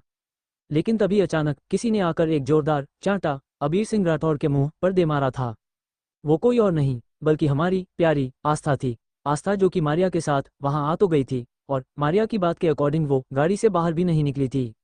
लेकिन अमरेंद्र जी जब अपने बेटे को डांट रहे थे, उसे चांटे मार रहे थे और साथ ही साथ जो कुछ उसे समझा रहे थे, ये सारी बातें आस्था सुन चुकी थी। और आस्था लिए अब गाड़ी में बैठे रहना नामुमकिन हो गया था। आस्था तो सोच रही थी कि अबीर सिंह राठौर कितना ज्यादा घटिया आदमी निकला। अपनी मंगेतर के होते हुए भी ये हमारे पीछे पड़ा हुआ है। इसे तो आज हम सबक सिखा कर रहेंगे। तो कहीं ना कहीं ये सोचते हुए आस्था जल्दी ही अब गाड़ी से बाहर निकल गई थी और सीधा उसने अबीर सिंह राठौर के मुंह पर तमाचा जड़ दिया था। वही अरमान आस्था को वहां देखकर चौंक गया था। उसके चेहरे पर परेशानी और हैरानी के भाव आ गए थे। लेकिन अगले पल उसने मारिया की तरफ देखा। मारिया ने अरमान को देखते ही अपनी गर्दन झुका ली थी। तो अरमान समझ गया था कि आस्था जरूर जिद करके मारिया के साथ यहाँ आई होंगी। तभी आस्था को अपने सामने देखकर अबीर की आंखों में चमक आ गई थी और वो खुश होकर बोला, बटरफ्लाई, तुम यहाँ तुम आ गई हो मेरे पास। तुम मेरे घर पर आई हो। मुझे पता था कि तुम वो सब कुछ छोड़कर मेरे पास आ जाओगी और हमेशा हमेशा के लिए मुझे अपना लोगी। तभी आस्था अबीर पर चीखते हुए गुस्से से बोली, बंद करो अपना ये ड्रामा। हाँ, क्या ड्रामा लगा रखा है तुमने? और क्या कहा? बटरफ्लाई, हमारा नाम आस्था है। आस्था, अरमान सिंघानिया, ये नाम अपने दिलो दिमाग में अच्छी तरह से बैठा लो। और एक और बात कान खोल कर सुन लो, आइंदा से तुमने हमें बटरफ्लाई कहा तो हम अपने पति की बंदूक से ही तुमको भून डालेंगे, समझे तुम? हाँ बोलो, जवाब दो। अभी तुम हमारी खूबसूरती को लेकर हमारे पीछे पड़ गए हो। अगर कल को हमारा एक्सीडेंट हो जाता है, हम जल जाते हैं या हमारा खूबसूरत चेहरा बिगड़ जाता है, तब भी क्या तुम हमें इतना ही प्यार करोगे? हाँ बोलो, जवाब दो। अब अबीर सिंह राठौर बोलती बंद हो गई। उसे तो कुछ समझ ही नहीं आ रहा था कि वह आस्था के सवालों का क्या जवाब दे तो क्या दे। लेकिन वही अमरेंद्र हैरानी से अपने सामने खड़ी हुई एक नाजुक दुबली पतली सी लड़की आस्था को देख रहे थे। आस्था ने अभी तक अपनी येलो कलर की साड़ी ही पहनी हुई थी, लेकिन आस्था के गले में जो पेंडेंट था वह अमरेंद्र राठौर की आंखों में जैसे बस चुका था। वह कभी उस लॉकेट को देख रहे थे तो कभी आस्था को देख रहे थे। अब अबीर सिंह राठौर आस्था की बातें सुनकर पूरी तरह से निरुत्तर हो गया था।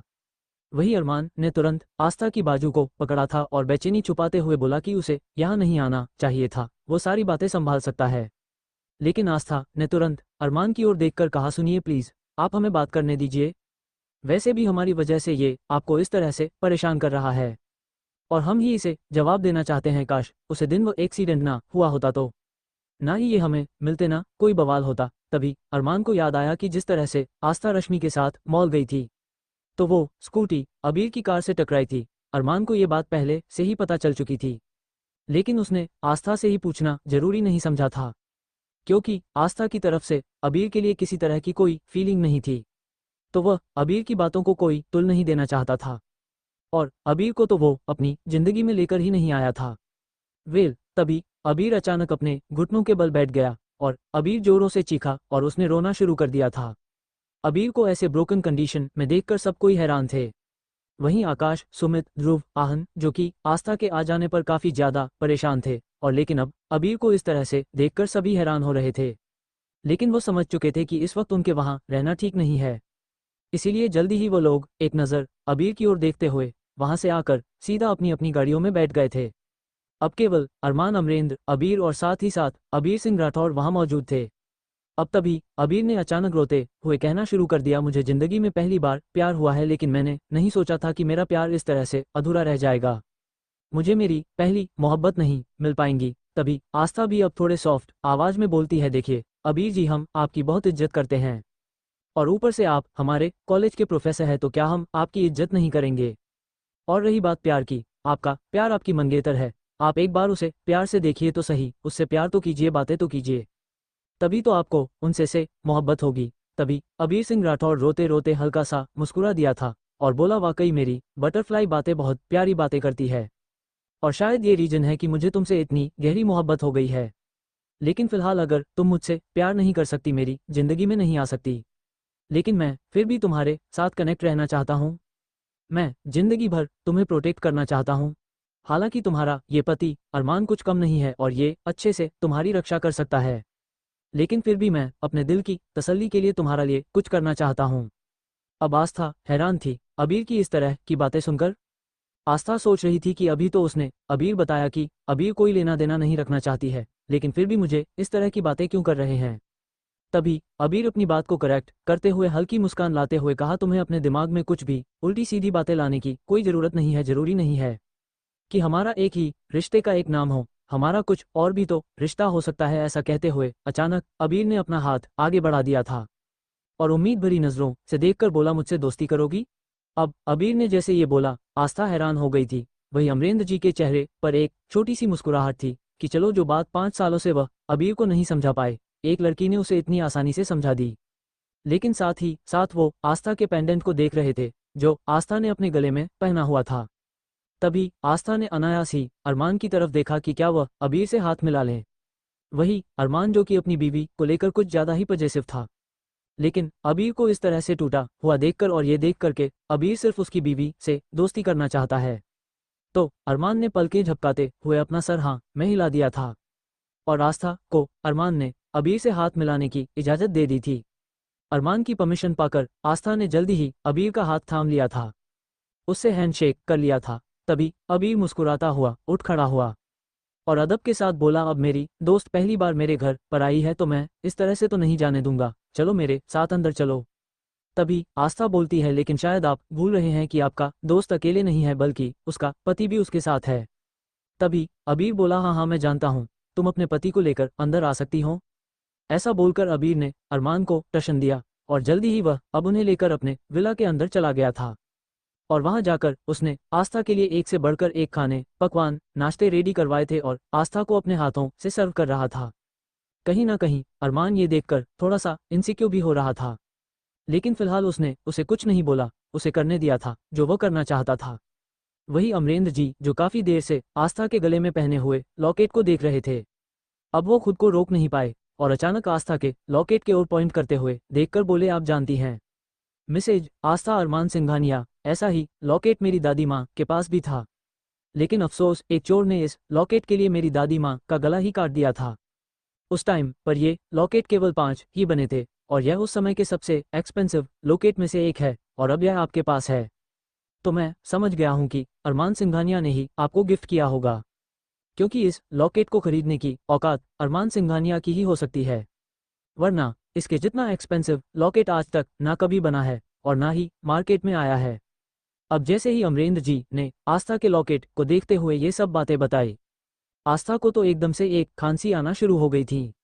वही अरमान की भी आईब्रो चढ़ गई थी और वह सवालिया नजरों से कभी अमरेंद्र को देख रहा था तो कभी आस्था को देख रहा था। वही आस्था अब अपनी नजरें चुराने लगी थी। वही अरमान हैरान हो गया कि उसने तो आस्था को कोई लॉकेट गिफ्ट नहीं किया, तो फिर इतना महंगा लॉकेट आस्था के पास कहाँ से आया। वेल, अब आस्था को एक उम्मीद नजर आती है। वह अमरेंद्र जी से पूछना चाहती थी क्या वह बता सकते हैं कि किस किस परिवार के पास ये 5 परिवारों के पास ये लॉकेट अरमान थे। लेकिन अरमान क्योंकि साथ था तो आस्था कुछ नहीं कह पाए। वेल, जल्दी ही अब आस्था अबीर से विदा लेकर वहां से मेंशन की ओर निकल चुकी थी।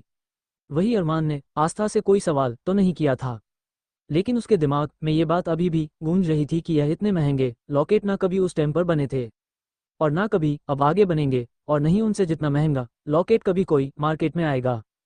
तो ये बात अरमान सिंघानिया को काफी ज्यादा कंफ्यूज कर रही थी। लेकिन फिलहाल उसने आस्था से किसी तरह का कोई सवाल नहीं किया। आस्था अरमान के कंधे पर सिर रखकर बैठ गई थी और उसके शर्ट के बटन से खेलते हुए बोली, क्या हुआ, आपको बुरा लगा कि हम इस तरह से आपको बिना बताए अबीर सिंह राठौर के यहाँ आ गए थे? लेकिन हमें लगा था कि हमारी वजह से ही आपकी जिंदगी में ये अबीर नाम की मुसीबत आई है, तो हम सिर्फ और सिर्फ आपकी मदद करना चाहते थे, इससे ज्यादा कुछ नहीं। ये कहते हुए आस्था अरमान की ओर ना देखकर उसके सीने पर सर रखकर बैठी हुई थी। वही अरमान का ध्यान तो अबीर पर था ही नहीं, अभी अरमान का ध्यान तो सिर्फ और सिर्फ आस्था के लॉकेट पर था और साथ ही साथ अमरेंद्र जी की कही हुई बातों पर था।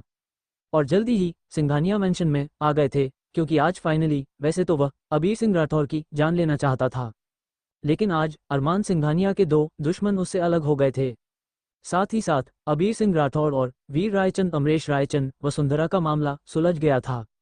अब अरमान को इस बात की पूरी उम्मीद थी कि यह दुश्मन अब वापस से उसके जिंदगी में लौटकर नहीं आएंगे, लेकिन अमरेश को अरमान इतनी आसानी से नहीं छोड़ने वाला था। फिलहाल के लिए एक मजबूर बाप के लिए उसने अमरेश को जाने दिया था। वेल, वही आस्था के कानों में अभी भी अमरेंद्र जी की कही हुई बातें ही गूंज रही थी। उसे समझ में नहीं आया कि वह करे तो कर क्या। इसके लिए उसने ना सीधे सीधे नानी माँ से बात करने का फैसला कर लिया था। वही सबको सही सलामत देखकर दादाजी, नानी माँ राधिका, साथ ही साथ रौनक, रश्मि, सबने राहत की सांस ली थी। और तभी क्योंकि अभी सब लोग काफी ज्यादा थक गए तो सब अपने अपने कमरे में जाने लगते हैं। लेकिन आस्था रुक गई थी। आस्था अभी तक अपने कमरे में नहीं गई थी, वह सीधा नानी माँ के कमरे में उन्हें अपने साथ लेकर चली गई थी। अब नानी माँ हैरानी से आस्था को देखने लगी। तब लॉकेट के बारे में जो बातें आज अबीर सिंह राठौर के मेंशन में हुई थी, उसने वो सारी बातें नानी माँ को बता दी थी। अब तो नानी माँ भी पूरी तरह से हैरान हो चुकी थी और बोली, लेकिन बेटा, मैंने तो तुम्हें मना किया है ना कि तुम्हें इस तरह से इस लॉकेट नहीं पहनना चाहिए। तब आस्था नानी माँ की और देखकर पूछती है, आखिरकार आप हमें सच क्यों नहीं बता देती है? नानी माँ, मामला क्या है? क्यों नहीं बता देती है कि आखिरकार इस लॉकेट के पीछे की कहानी क्या है? अगर हम इतने ही अमीर है, इतना ही ये एक्सपेंसिव लॉकेट पहनते हैं, तो हम इतने साधारण से जिंदगी क्यों गुजर कर रहे हैं? हमें कुछ समझ में नहीं आ रहा है। नानी माँ, हमें कुछ समझ में नहीं आ रहा है। ये कहकर आस्था नानी माँ के गले लगाकर रोने लगी थी और लाचारी से बोली, ना जाने कब हमें वो इंसान मिलेगा जिस इंसान ने हमारी जिंदगी में सिर्फ और सिर्फ दुख भरा दिया। अब हम जल्द से जल्द उस इंसान से मिलना चाहते हैं। नानी, हम उस इंसान से मिलना चाहते हैं। ऐसा कहकर आस्था अब बुरी तरह से रोने लगी थी।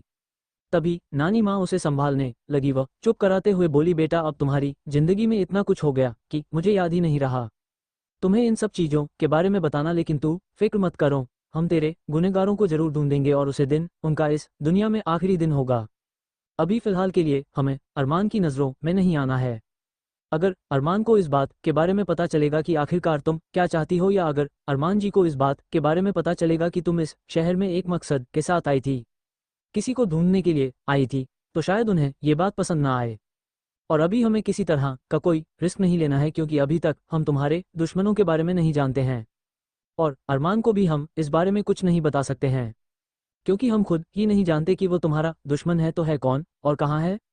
तो इसीलिए हमें अब इंतजार करना होगा। तब आस्था ने नानी माँ की हाँ में हाँ मिला देती हैं और फटाफट से वो अपने कमरे में चली गई थी। और जैसे वो कमरे में गई, उसने देखा कि अरमान किंग चेयर पर बैठा हुआ था और उसके हाथों में आज एक सिगार थी और अरमान सिगार फूंक रहा था।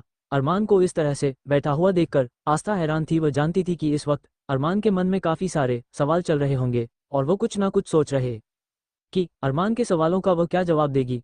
अब जैसे ही अरमान आस्था के पास जाने लगा तो वह आस्था को बिना कुछ कहे वो सीधा वॉशरूम में जाने लगी, क्योंकि वो चेंज करना चाहती थी। और जैसे ही वॉशरूम में गई, चेंज किया और चेंज करके वापस कमरे में आती है तो उसने देखा अरमान अभी भी उसी पोजीशन में किंग चेयर पर बैठा हुआ था।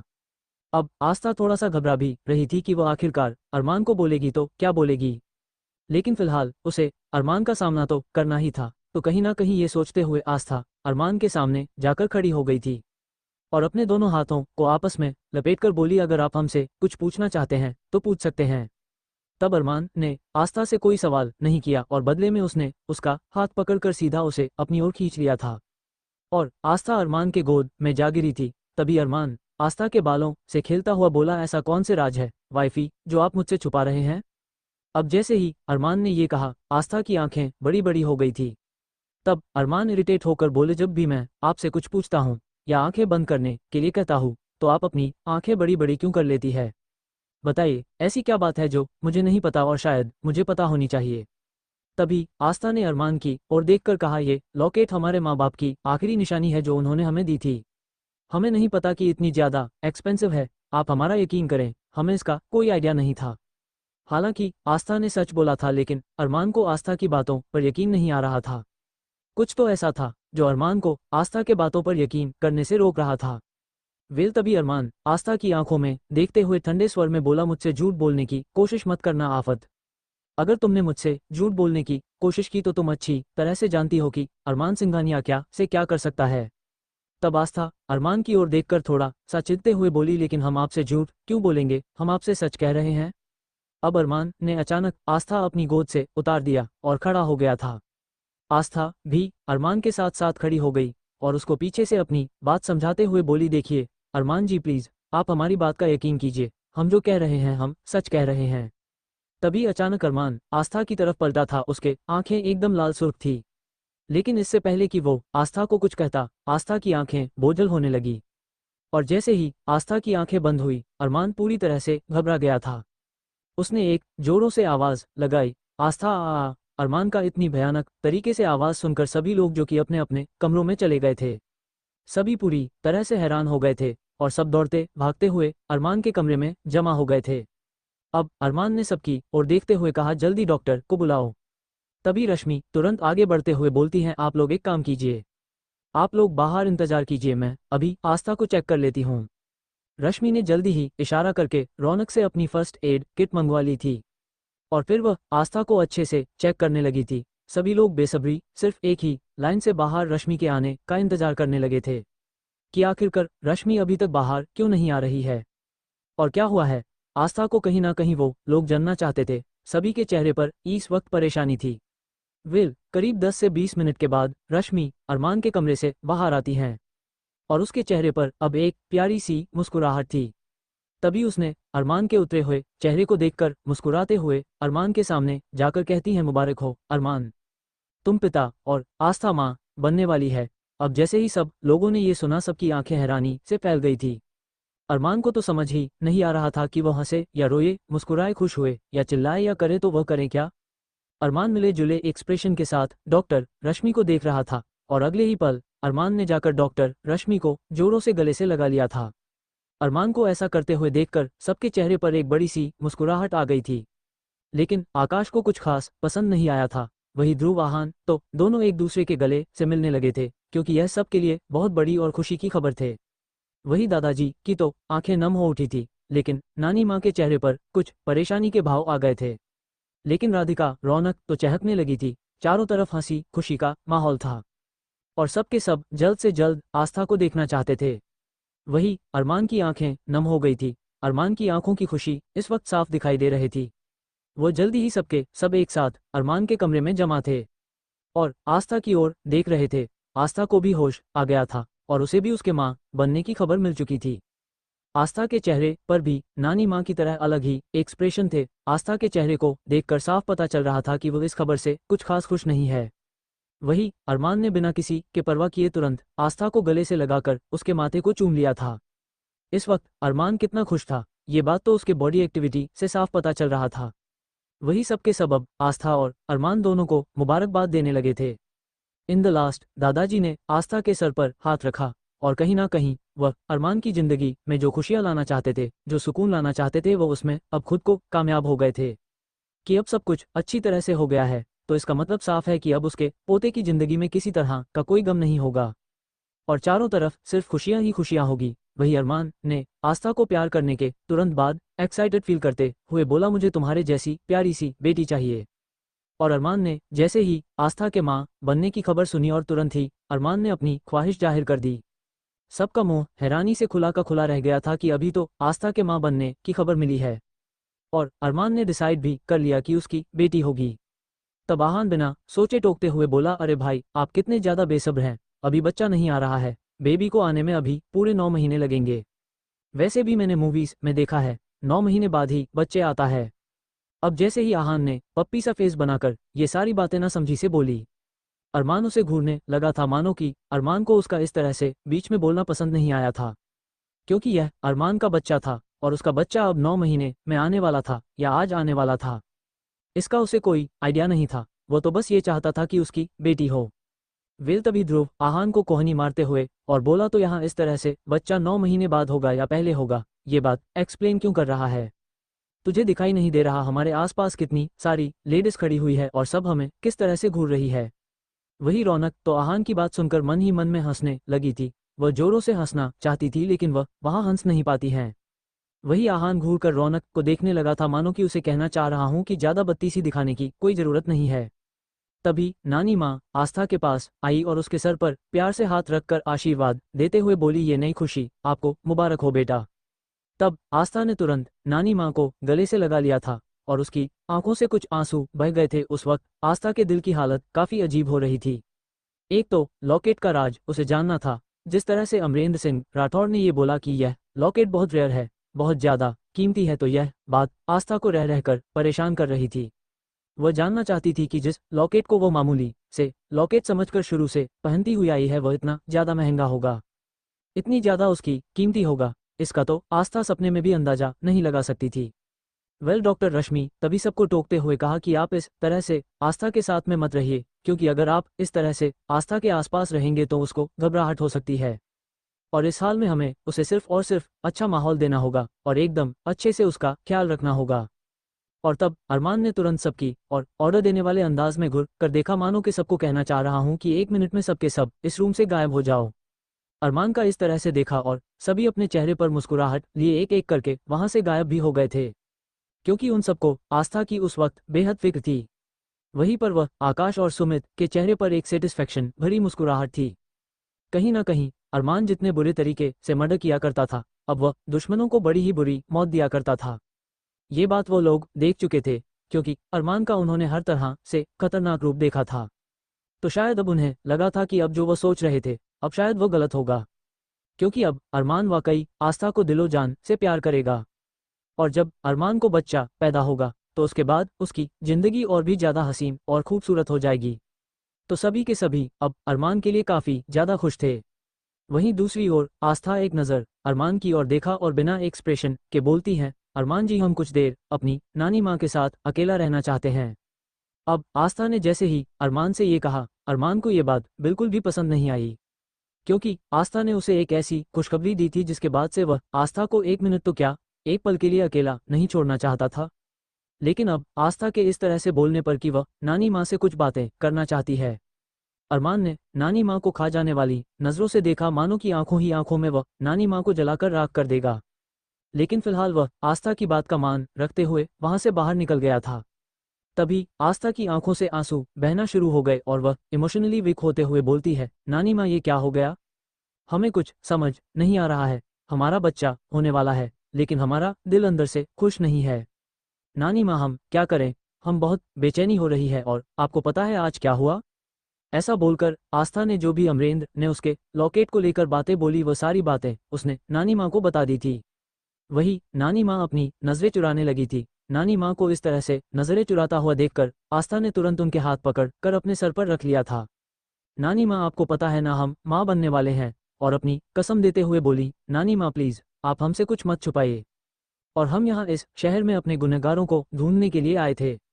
लेकिन अब तो हमें हमारा भविष्य हमें हमारा लक्ष्य कहीं अंधकार में डूबता हुआ नजर आ रहा है।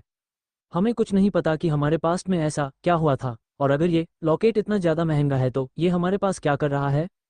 नानी माँ प्लीज एक आप ही है जो हमें हमारे सवालों के जवाब दे सकती है, नानी माँ प्लीज। नानी माँ की आंखों में आज उस लड़के का चेहरा आ गया था, जो लड़का उस वक्त नानी माँ को मंदिर में मिला था, और नानी माँ उस लड़के से छुपी हुई थी। अब नानी माँ ने आस्था का हाथ पकड़कर हल्का सा दबाते हुए उसे शांत होने के लिए कहा कि उसे इस तरह से स्ट्रेस नहीं लेना चाहिए और अपना ख्याल रखना चाहिए। और नानी माँ परवाह जताते हुए बोली, अंडस्को बेटी मैं तो चाहती हूँ कि तुम्हारी भलाई इसी में है कि तुम कुछ भी सच मत जानो, और तुम अब अरमान के साथ अपनी जिंदगी हंसी खुशी जियो और हंसी खुशी अपने बच्चों का लालन पालन करो, और सब कुछ भूल जाओ, सब कुछ भूलकर और अपनी जिंदगी को दुख के साथ नहीं और खुशी के साथ शुरुआत करो। नानी माँ की बात सुन आस्था और भी ज्यादा तड़प गई थी, और तुरंत अपना हाथ नानी माँ के हाथों से छुड़ाते हुए बोली, आखिरकार आप हमारी बात क्यों नहीं समझ रही है। नानी माँ हमारे लिए सच जानना बेहद जरूरी है। आखिरकार क्यों क्यों हमारे माता पिता की जान हमारी आंखों के सामने गई है, क्यों ये बातें आप क्यों नहीं समझ पा रही है। हमारे लिए उसके बारे में जानना बहुत जरूरी है, बताइए ना प्लीज। नानी माँ प्लीज, ऐसा बोलकर आस्था नानी माँ की और देखने लगी थी और गिड़गिड़ाते बोली, अगर आपने ये कभी नहीं बताया कि आखिरकार उस दिन एग्जैक्टली क्या हुआ था, और क्यों आपने हमें सब लोगों से छुपा कर रखा, क्यों हमें किसी को भी इस बात के बारे में नहीं बताने दिया कि किस इंसान ने हमारे माता पिता की जान ली थी, जबकि हमने उसे अपनी आंखों से देखा था। नानी माँ आप ये बात कैसे भूल सकती हैं, अरे हम रातों को चैन से सुबह नहीं पाते हैं, प्लीज नानी माँ बताइए हमें, प्लीज प्लीज।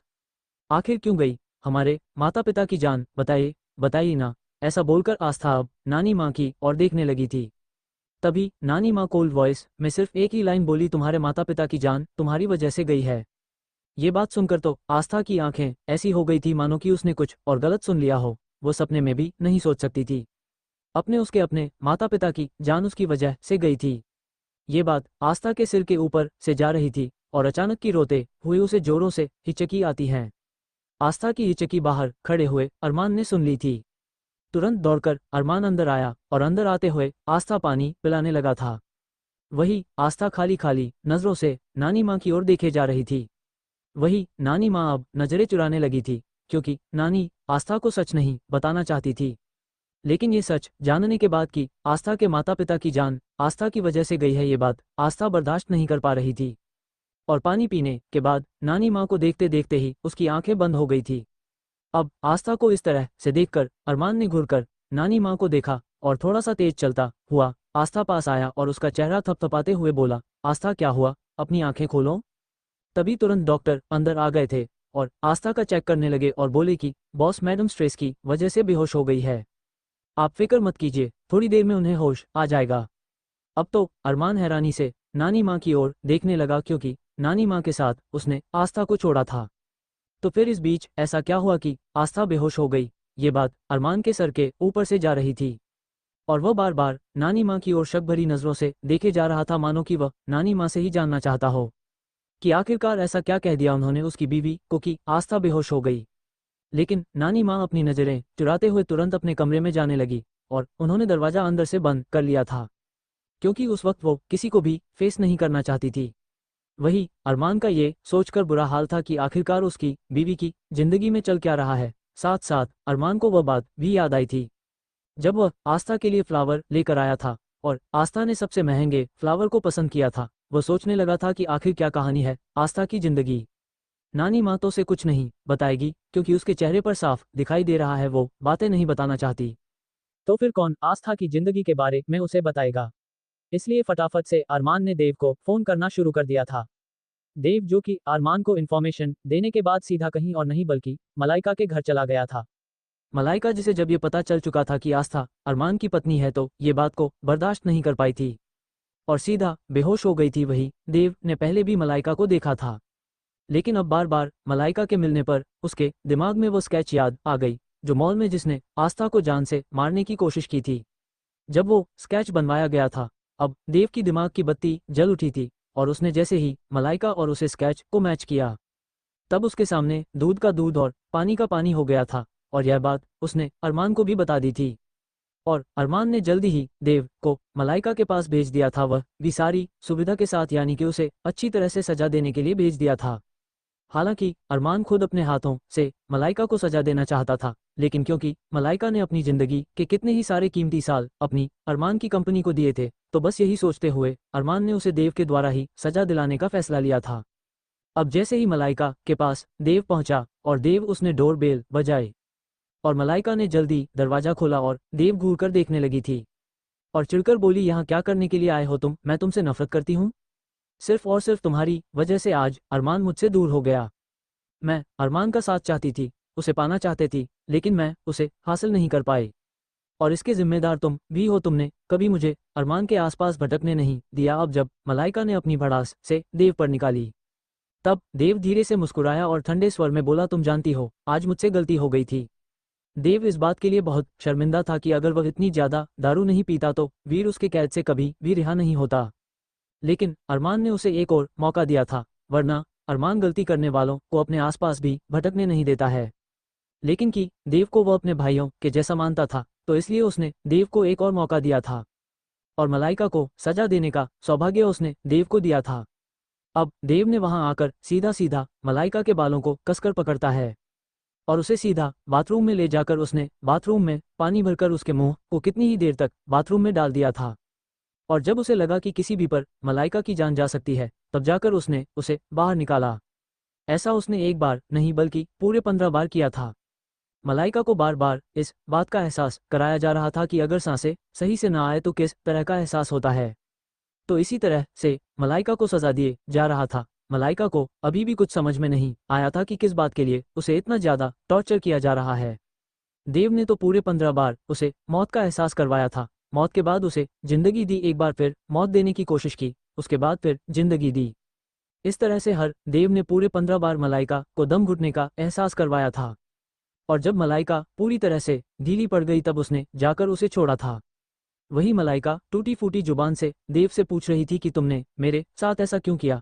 अगर तुम मेरी जान ही लेना चाहते थे तो सीधे सीधे मुझे गोली मार देते, नस काट देते या मुझे जहर दे देते, लेकिन इस तरह से तड़पा तड़पा कर मारने का क्या चक्कर है? हाँ, जवाब दो। तब देव ने मुस्कुरा कर कहा, तुमने मिसेज आस्था अरमान सिंघानिया को चेंजिंग रूम में बंद किया था, याद है ना? तो ये सिर्फ और उसकी सजा है, और शुक्र मनाओ कि केवल मैंने 15 बार तुम्हें इस तरह से टॉर्चर किया है, वरना बॉस ने तुम्हें सीधा सीधा ऊपर भेजने का फरमान दिया था। अब जैसे ही मलाइका ने ये सुना कि अरमान सिंघानिया जिससे वह शुरू से मोहब्बत करती हुई आई है, उसी ने उसे मारने का फरमान दिया था, तो उसके तो पैरों में जान ही नहीं बची थी। वह अपने आप को काफी ज्यादा टूटा हुआ सा महसूस कर रही थी, क्योंकि वह अरमान सिंघानिया को दिल से चाहती थी, उसे प्यार करती थी, लेकिन ये सुनकर कि अरमान ही उसकी जान लेना चाहता है, अब तो उसकी हालत काफी खराब हो गई थी और वह एक बार फिर से बेहोश हो चुकी थी। वही देव ने जल्दी ही उसे एक अस्पताल में एडमिट कराया और उसके बाद सीधा फार्म हाउस चला गया था। वहीं दूसरी ओर अरमान आस्था का हाथ पकड़े बैठा हुआ था। आस्था को 1 घंटे बाद होश आया, और होश में आने के बाद उसके कानों में नानी माँ की कही हुई बातें ही गूंज रही थी कि उसके माता पिता के जान उसकी वजह से गई है। तो ये बात आस्था बर्दाश्त नहीं कर पा रही थी और वह नानी माँ से पूरा सच जानना चाहती थी। तभी अरमान ने आस्था के चेहरे पर चिंता की लकीरें देखते हुए कहा, तो मैं इस तरह से परेशान क्यों हो रही हूँ? कहीं तुम्हारी परेशानी का कारण नानी माँ तो नहीं है? देखो, अगर ऐसा हुआ तो मैं नानी माँ की जान लेने से पहले 1 मिनट नहीं लगाऊंगा, क्योंकि मैं सब कुछ बर्दाश्त कर सकता हूँ, लेकिन तुम्हारे चेहरे पर किसी की भी वजह किसी तरह की कोई परेशानी हो, ये बात मैं बिल्कुल भी बर्दाश्त नहीं कर सकता हूँ। आस्था, अरमान सिंघानिया, तुम्हें परेशानियां तकलीफ देने का हक किसी को नहीं है, किसी को भी नहीं। ये कहते हुए अरमान बड़ा ही अजीब सा लग रहा था, लेकिन बिना किसी एक्सप्रेशन के वो सारी बातें आस्था से बोल रहा था। वही आस्था ने अपनी घबराहट को, अपनी सोच को तुरंत कंट्रोल किया और अरमान की ओर झूठी सी हल्की सी मुस्कुराहट लाकर देखते हुए बोली, यह आप कैसी बातें कर रहे हैं अरमान जी? और आप प्लीज हमारी नानी माँ के बारे में ऐसी बातें मत बोला कीजिए। हमारी नानी माँ ने हमें कुछ नहीं कहा है, वो तो हम बस कुछ सोचकर परेशान हो रहे थे। तभी अरमान उस लॉकेट की ओर इशारा करते हुए बोला, अच्छा तो क्या तुम इस लॉकेट को लेकर परेशान हो कि तरह महंगा लॉकेट तुम्हें कैसे मिला? तभी आस्था बोली, हाँ हम ये बात भी सोच रहे हैं, क्योंकि यह तो हमारे माता पिता ने हमें आखिरी निशानी के तौर पर हमें दिया था। लेकिन हमें नहीं पता था कि यह लॉकेट इतना ज़्यादा महंगा है, और हम जानते हैं कि आपका मन में भी इसी बात को लेकर काफ़ी सारे सवाल चल रहे होंगे। लेकिन आप प्लीज़ हमारा यकीन कीजिए, हमें बिल्कुल नहीं पता था कि यह लॉकेट इतना ज़्यादा महंगा है। आस्था ने जैसे ही क्लैरिफिकेशन दिया और अरमान ने तुरंत उसके माथे को चूमकर कहा, तुम्हें परेशान होने की कोई ज़रूरत नहीं है। मैंने पता लगवा लिया है, ये लॉकेट जिन परिवारों को मिले थे उन्हीं में से एक परिवार के लिए तुम्हारे माता पिता काम किया करते थे, और तुम्हारे पिता की ईमानदारी से खुश होकर उन्होंने इतना महंगा लॉकेट उन्हें एज अ गिफ्ट दिया था, तो इसीलिए तुम्हारे माता पिता ने ये गिफ्ट तुम्हें दे दिया। अब जैसे ही अरमान ने ये बताया, आस्था तो हैरान हो गई और बोली, किन परिवार के लिए काम किया करते थे, बताइए ना अरमान जी, आप हमें पूरी बात क्यों नहीं बता रहे हैं? हम उस परिवार से मिलना चाहते हैं। अब जैसे ही आस्था ने ये बोला, अरमान ने आस्था को घूरते हुए कहा, क्या आपके लिए इतना जानना जरूरी नहीं है? मैंने बता दिया ना कि आपके पिता को ये लॉकेट उनकी ईमानदारी के इनाम के लिए मिला था, क्योंकि आपके पिता ने उसे परिवार के कुछ लोगों की जान बचाई थी। उसी से खुश होकर उन्होंने इतना कीमती लॉकेट आपके पिता को दिया था, और आपके पिता ने अपनी सबसे ज़्यादा कीमती चीज़ यानी कि आपको ये लॉकेट दिया था। तो मुझे लगता है कि आपको इस तरह से परेशान होने की कोई ज़रूरत नहीं है। अरमान ने बहुत ही कम समय में जल्दी ही आस्था की जन्म कुंडली और आस्था के माँ बाप की जन्म कुंडली निकलवा ली थी, और साथ ही साथ इस बात के बारे में पता लगवा लिया कि इतना महंगा लॉकेट आस्था के पास कहाँ से आया। और कहीं ना कहीं अरमान भी अब सुकून से था कि यह लॉकेट इनाम में उसके पिता को मिला था, इसीलिए आस्था को वह लॉकेट उसके माता पिता ने दिया था। तो कहीं ना कहीं अरमान के मन में जो आस्था को लेकर शक पैदा हो रहा था वह खत्म हो गया था। लेकिन अब आस्था कंफ्यूज हो गई थी कि किस परिवार के लिए उसके माता पिता काम किया करते थे। आखिरकार पूरी बात पता क्यों नहीं चल रही है, और नानी माँ उसे पूरी बात क्यों नहीं बता रही है? अब क्योंकि आस्था अरमान से भी ये भी नहीं कह सकती थी कि वह नानी माँ से मिलना चाहती है, बात करना चाहती है, क्योंकि अरमान तो वैसे ही नानी माँ से गुस्सा होकर बैठा है, और आस्था अरमान को इस तरह का कोई मौका नहीं देना चाहती थी, जिससे कि अरमान एक बार फिर उसकी नानी माँ पर उंगली उठाई। इसीलिए अब आस्था आंखें बंद करके सोने की कोशिश करने लगी थी, और अरमान बड़े ही प्यार से उसके सर को सहलाने लगा था। वहीं दूसरी ओर प्रियंका के माता पिता मनोज और सीमा दोनों प्रियंका को घर तो ले गए थे, लेकिन प्रियंका ने पूरी तरह से अपने घर को कबाड़ खाना बना दिया था। सारे सामानों को तोड़फोड़ दिया था और गुस्से से तिलमिलाते हुए बोली, ऐसा नहीं हो सकता है, मेरे हिस्से की खुशियां उस गवार को कैसे मिल सकती है? हाँ बोलो, जवाब दो मुझे। अब मनोज जी को भी गुस्सा आ गया था, और उन्होंने आगे बढ़कर एक से दो चांटे अपनी बेटी प्रियंका के मुंह पर दे मारे थे, और आगे बबूला होकर बोले, अब तुम इस तरह की बातें कर रही हो? हाँ, वो सब कुछ तुम्हारा हो सकता था। जिस जगह को लेकर आज तुम चीर रही हो वह जगह सिर्फ और सिर्फ तुम्हारी थी, लेकिन तुमने अपने पागलपन के चलते अपने उस दो कौड़ी के बॉयफ्रेंड के लिए तुमने सब कुछ तबाह और बर्बाद कर दिया, और अब हिसाब से तो उस जगह रहना चाहती हो। हाँ, वह जगह अब सिर्फ और सिर्फ आस्था की है, आस्था अरमान सिंघानिया की है। और तुम दोनों माँ बेटी मेरी एक बात कान खोल कर सुन लो, बहुत चालाकी और तुमने अपनी मनमानी कर लिया। अगर तुम दोनों ने अब इस तरह की कोई घटिया हरकत करने की कोशिश की तो मैं तुम दोनों को इस घर से बाहर निकाल कर फेंक दूंगा, समझे तुम दोनों? ऐसा बोलकर मनोज जल्दी अपने कमरे में चले गए थे। वही सीमा गुस्से से भुनाते हुए अपने पति को देख रही थी और सोच रही थी कि उसका पति ने आज किस तरह से उससे बात की है। लेकिन आज तो उसके पति के कुछ ज्यादा ही पर निकल आए हैं, लेकिन फिलहाल वह किसी से कुछ नहीं कह सकती थी, और वह भी अपनी बेटी को डांटना धमकाने लगी थी कि उसे इस तरह से सबके सामने खुल्लम खुल्ला नहीं आना चाहिए था। और तू उस औरत के साथ कर क्या रही थी? मैं कुछ पूछ रही हूँ, आखिर तूने ये सब कुछ किया तो किया कैसे? तभी प्रियंका फ्लैशबैक में खो गई थी। प्रियंका जिस तरह से वसुंधरा के दिए हुए सेट को जो उसने आस्था को दिया उसको ललचाई नजरों से देख रही थी। तब वसुंधरा ने प्रियंका को देख लिया था, और जैसे ही उसने प्रियंका को अकेले में मिलने के लिए बुलाया तो उसने बोला कि वो यहाँ क्या कर रही है। तब प्रियंका ने सारी बातें उसे बता दी थी कि वह यहाँ सिर्फ और सिर्फ अरमान के लिए आई है, लेकिन तब वसुंधरा ने प्रियंका को अपने प्लान में शामिल कर लिया था कि अगर वह उसका साथ देती है तो वह आसानी से अरमान की शादी उससे करवा सकती है। तब प्रियंका के लिए तो दोनों हाथों में लड्डू हो गए थे, क्योंकि अगर आस्था की सास ही उसकी शादी उसके बेटे से करवाना चाहती है तो उसके लिए इससे बड़ी बात कोई नहीं हो सकती थी। और प्रियंका ने बिना सोचे समझे और ये दिमाग में लाकर कि एक बेटा कब तक अपनी माँ से नाराज रहेगा, और जब उसकी शादी एक बार अरमान से हो जाएगी, तब वसुंधरा रो धोकर प्रियंका को अपनाने के लिए कहेगी तो अरमान उसे अपना लेगा। तो कहीं ना कहीं प्रियंका का प्लान तो उसके हिसाब से पूरी तरह से बुलेट प्रूफ था, पूरी तरह से तैयार था। लेकिन